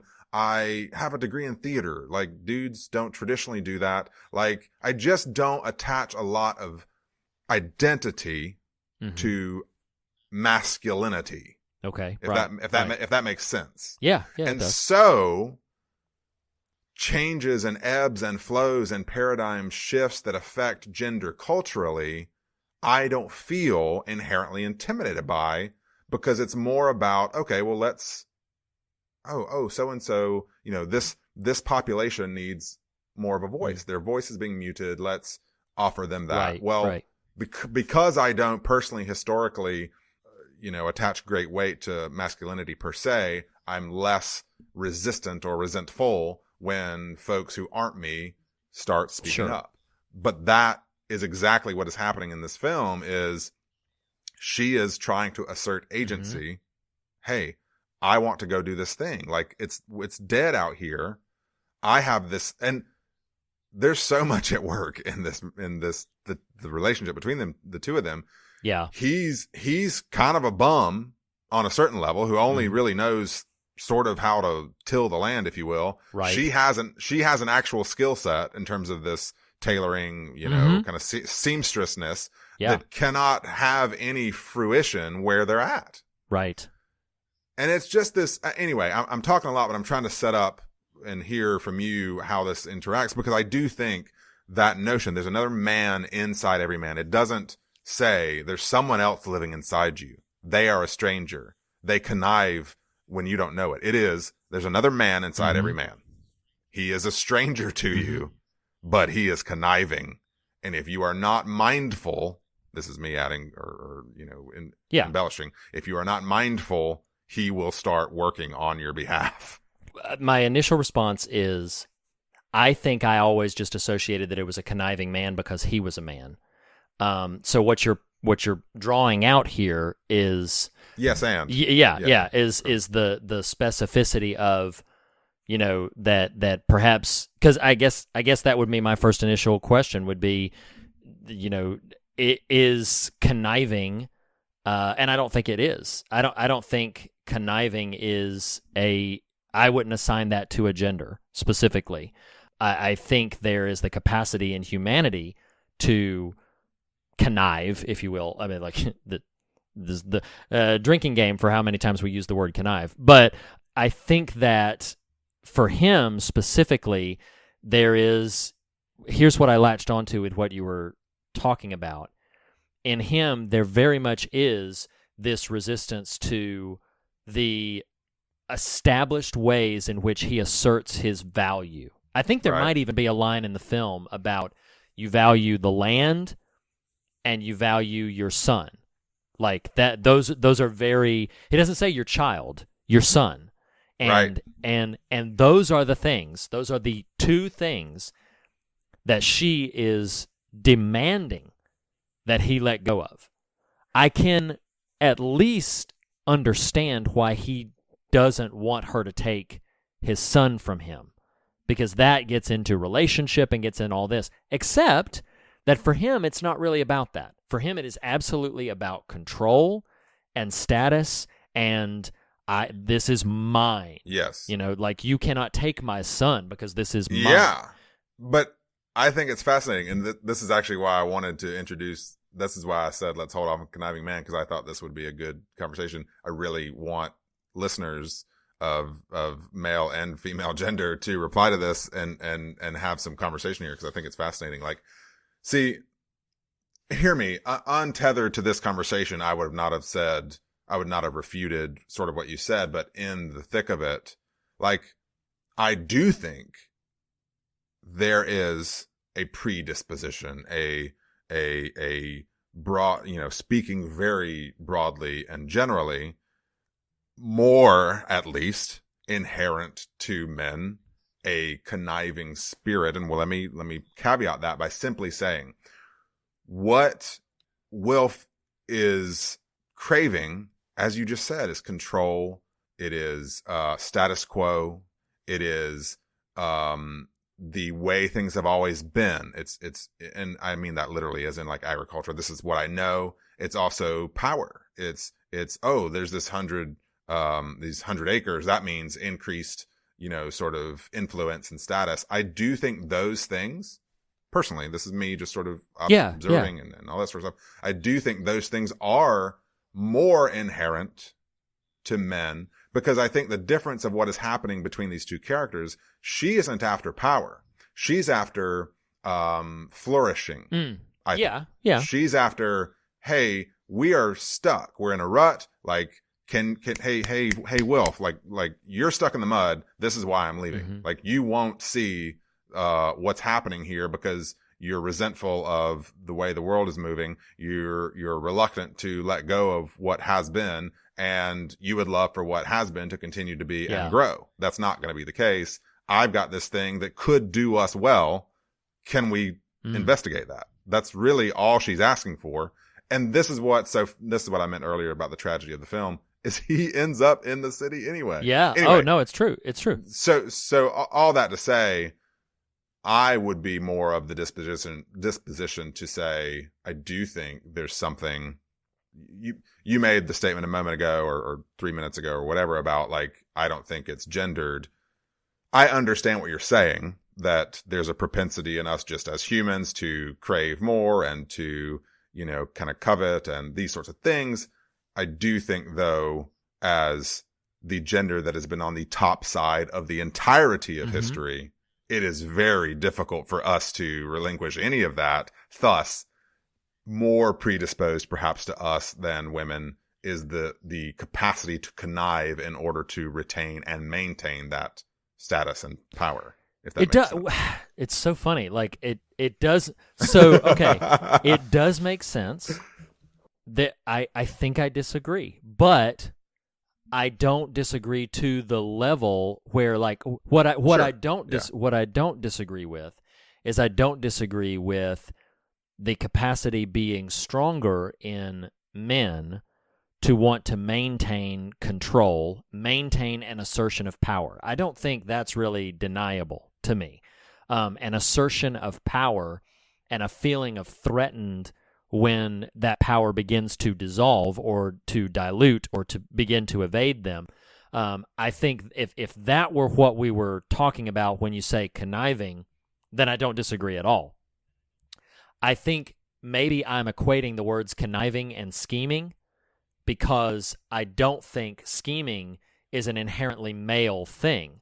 I think that any individual who sees a thing and wants to obtain a thing, I'll use this example, and even as I trudge into these waters, I'm a bit fearful because I'm a man. Sure. But my understanding of stereotypes, I'll acknowledge it as that. My understanding of stereotypes is that there is a certain stereotype surrounding, a person, male or female, but particularly maybe a woman who's like, that man doesn't know it yet, but I'm going to get him to marry me. And that's, albeit a benign and potentially very fruitful scheme, is still a scheme.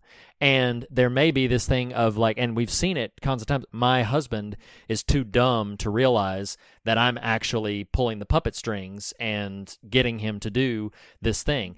Now, those are stereotypes.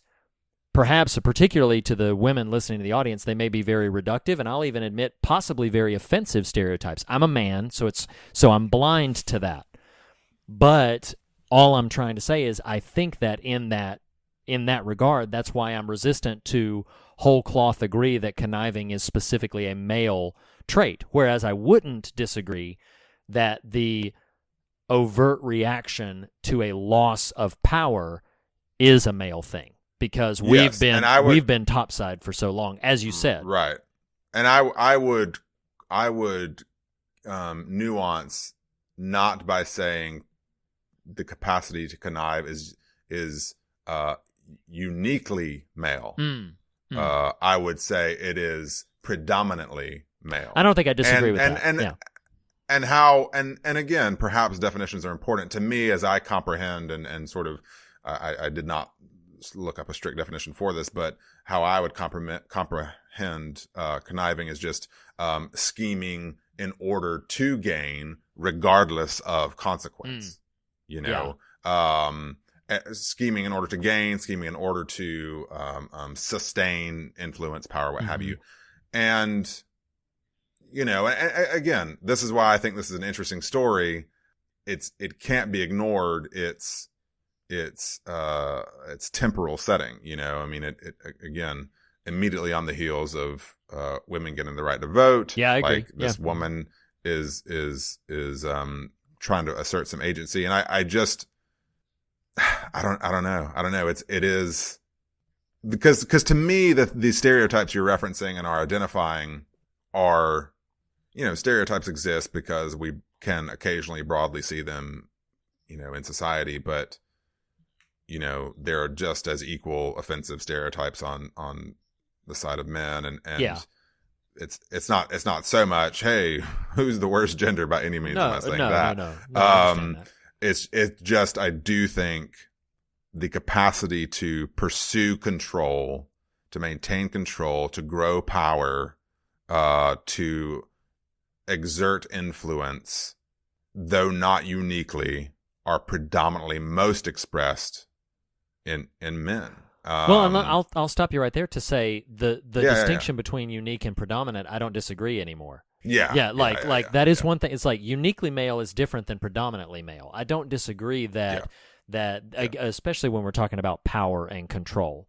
You know me. I mean, you've had multitude of conversations with me now at this point. I'm very resistant to any statement that would assert men are like this and leave it at that, or women are like this and leave it at that. Like I believe the capacity for these shades of things exist in all of us, dependent upon our station and our condition. So that's why I resist some of that categorization. Yeah. Oh, I know. And I recognize, it's a sensitive conversation and we explore, we don't explain, but it's so fascinating. This is just coming to me. I reference often, and good Lord, at some point we've got to wrap this episode because spoiler alert, we got to do another one after it. The Chris Hayes Why Is This Happening podcast, man, you should go listen to this.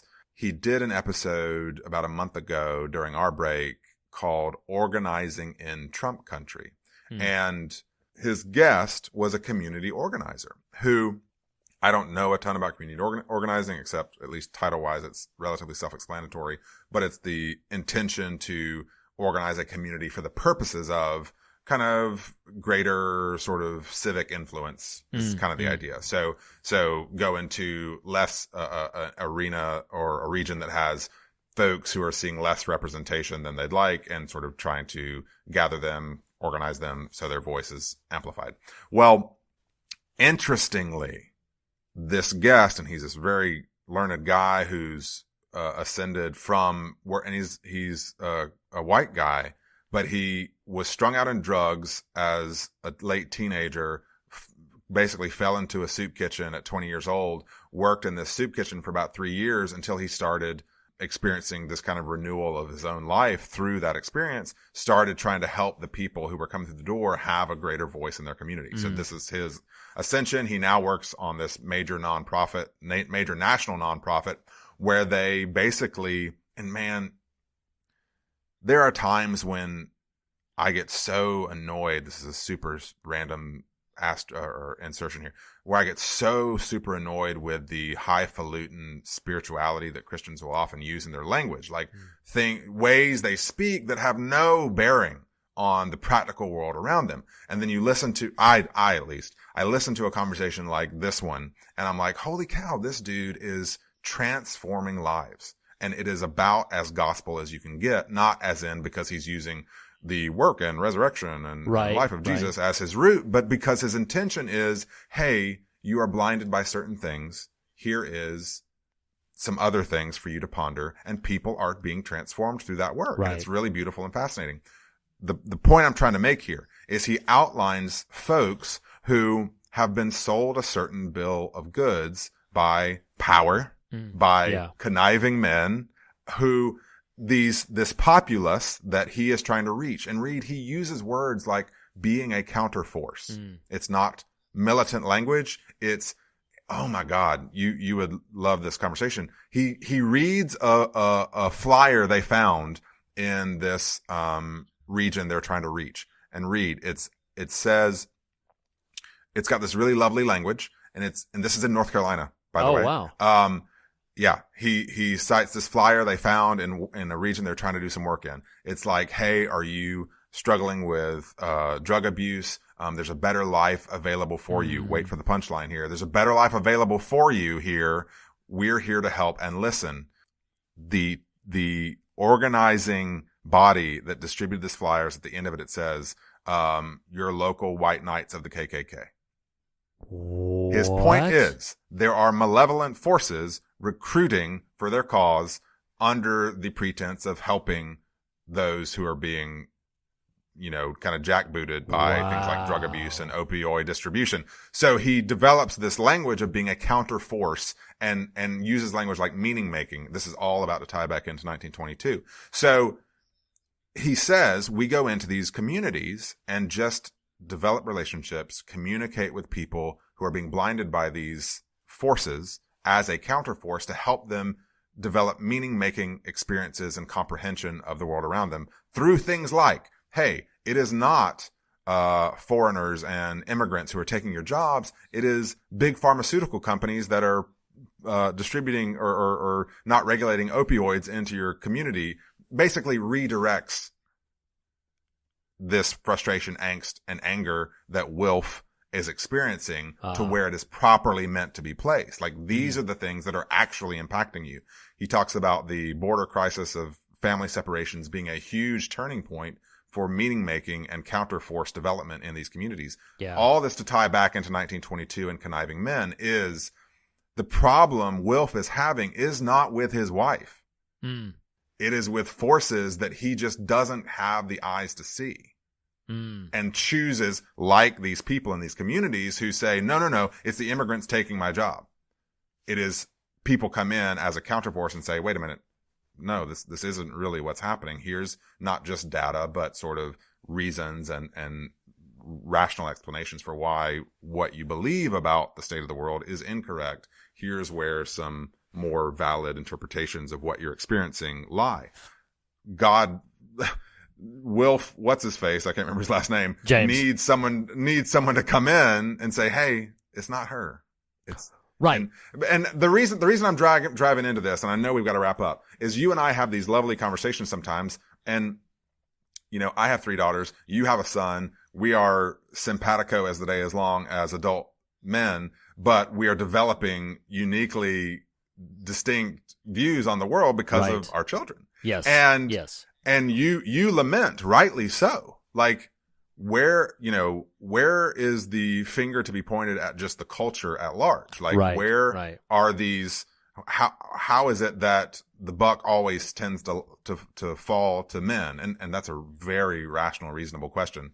And I just think, and I know you don't think this, but my earlier development of the notion of the conniving man being because of manness and manhood has nothing to do with indicting men or indicting humans with external genitals. Like, that's not it at all. It's simply saying there are forces at work that are conniving themselves to develop in us incorrect views of the people around us. Yes, and I'll piggyback on that. No. I have a very concrete thought. I don't want to lose it. Yeah. He says in the film, I could have gone to the law. He says it early, and it's after he's introduced the idea of the conniving man. He said, I didn't write the quote down, but he says, I could have gone to the law, but something stopped me. And this is what he said, and I'm going to tie this back into what you just said. Sure. What he says is, something stopped me, and then he says, I had come to hate her. That's what stopped me. Wow. He says, I had come to hate her. And what you're describing, I'm going to say this, and then maybe eventually, maybe after this, we can wrap a bow on it. Because what happens when you have these forces that are saturating your worldview in ways that you can't control or understand?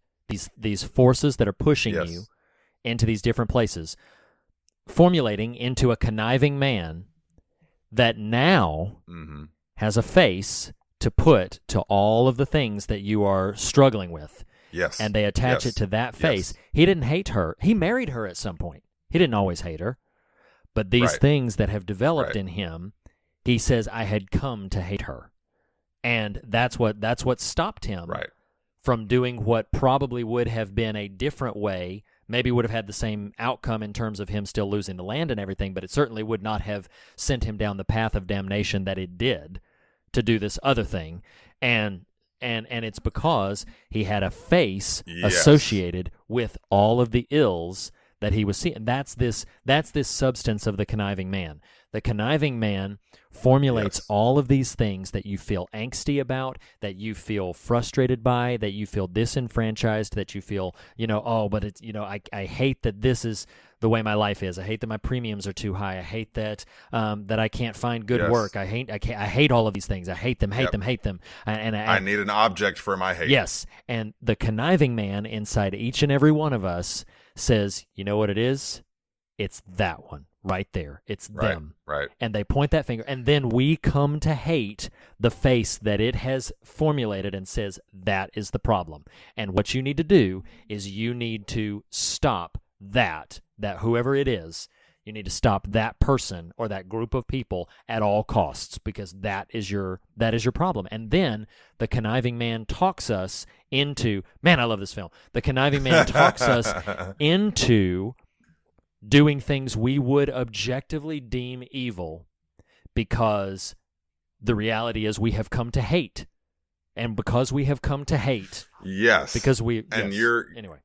You are identifying, when I was a minute ago trying to articulate why this real person in the real world's actions so spoke to me of the work of Jesus, is you are identifying what our role is to be, which is to identify that there is a spirit of this age that is going to stir up in you this conniving man. And it is our role to intercede and intercept and to be a counterforce between that spirit and the individuals around us. Yeah. And that is a damn hard work. Yes. Wilf says murder is hard work. Brother, redemption, restoration, intercession, interception. I mean, the saints couldn't do it. Who knew there was so much football language that was going to happen in this episode? I don't even watch it. But that is hard work. And we wash our hands of that work at the expense of our brothers and sisters. And I would say our brothers are more susceptible to that conniving, who then use that conniving to oppress our sisters. That's just me, but it's a fascinating and sad dynamic that us as harbingers and embodiers of the Spirit of Christ have a right and a duty, and if we can call it a privilege, to be those go-betweens for people. I don't know. Absolutely. Happy New Year. Yeah, Happy New Year. I will say this, in Fear of God 2.0, I'm not going to necessarily always feel the compulsion to bring in a scripture verse every single time, because I feel like we reference scripture and talk about it in such ways, and I think our listeners understand at this point, rather than putting a bumper sticker on every episode. But there was one I wanted to mention with this one. I know I'm not always going to, but I am right now. But I will right now. Numbers chapter 32 and verse 23. I just think this this phrasing is pretty powerful. And it's talking in context of different things that the Lord is compelling them to do. And it says in Numbers chapter 32, verse 23, it says, "But if you fail to do this, you will be sinning against the Lord, and you may be sure that your sin will find you out." It's the phrasing that I loved about, your sin will find you out. We all get caught. Exactly. Yeah. Put another way, in the end, we all get caught.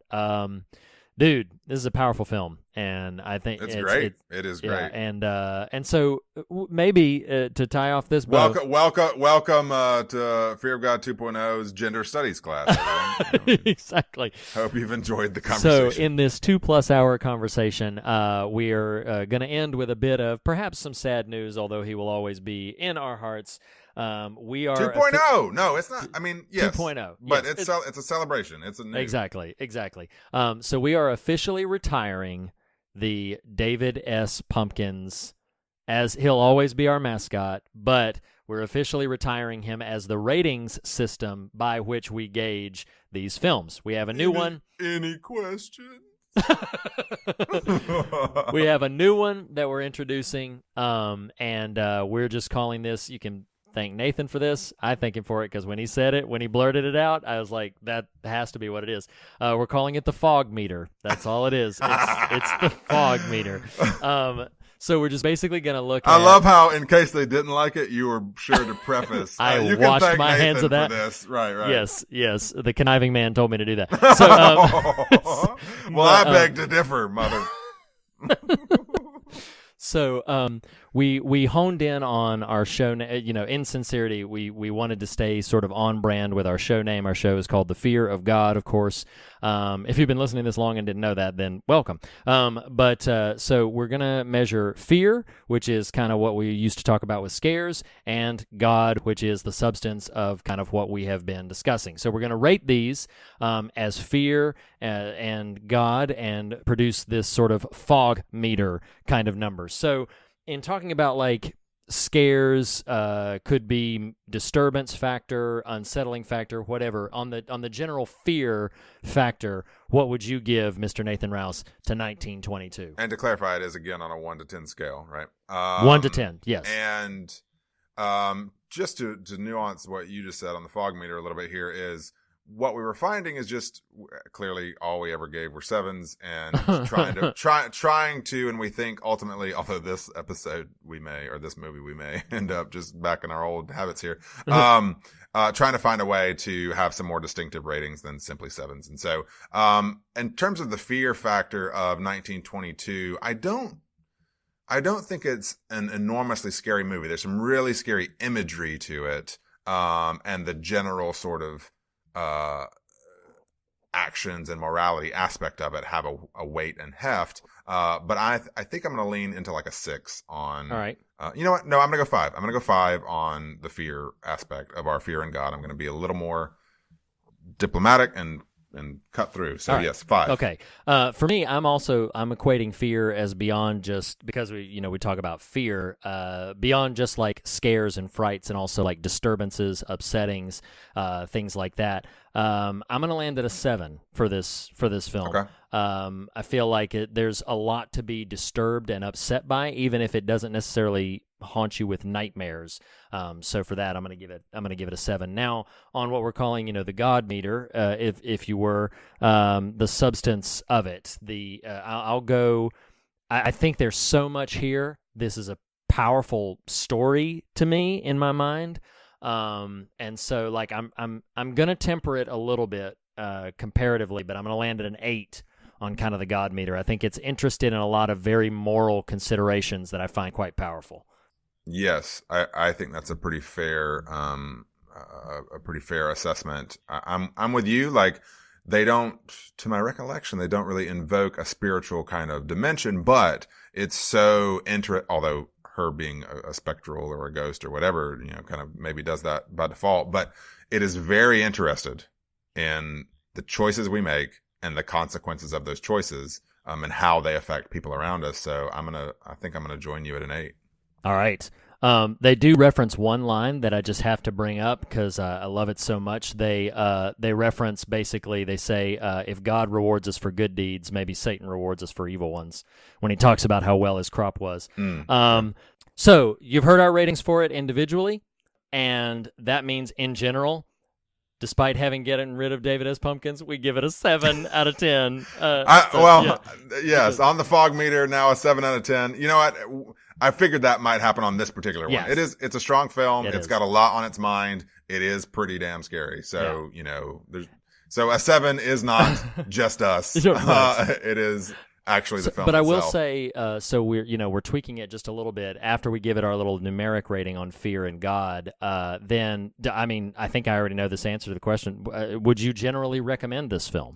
Yeah, absolutely. Especially to our audience. It may be a little too graphic for a casual thinking person. In other words, by thinking, I just mean it's got a lot on its mind, so someone might be interested from that standpoint. But I do think it's pretty graphic. Yes. But yes, I definitely recommend it to our audience. It's absolutely worth it. If you can handle the grim and gruesome nature of the story, it's very powerful, and I highly recommend it. So yeah, Great! that was, We're here. Fear of God 2.0. 2019. 4 years later, we finished our new episode. 2019. It is now 2020. That was a really short series. But So- a really long episode. So yes, really, it took an entire year for the story, and it took an entire year for this episode. And so here we are. But no, sincerely, stay tuned for all of the social media cues. Nathan, it feels good to be back. It's really, Yes, really brother. glad to be back in Happy conversation. New Year. Happy New Year to you. Hashtag 19. We are going to continue next week. Hashtag Netflix and chills. We will be discussing Gareth Evans' Apostle. next week. Yes, and it's on Netflix, so if you have it, Yes, check it out. It is, because it's Netflix and chills. That's where it's at. Right. That's where you can find it.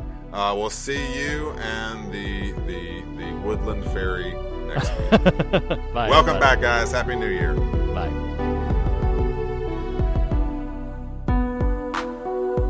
The fear of God is the beginning of wisdom, but it is not the end of the conversation. You can continue this conversation in a variety of ways. On Twitter, @TheFearOfGod. On Instagram, @FearOfGodPodcast. You can like or follow us on Facebook or join the Fear of God Facebook discussion group. Follow Reed on Twitter @ReedLackey and Nathan @TheNathanRouse.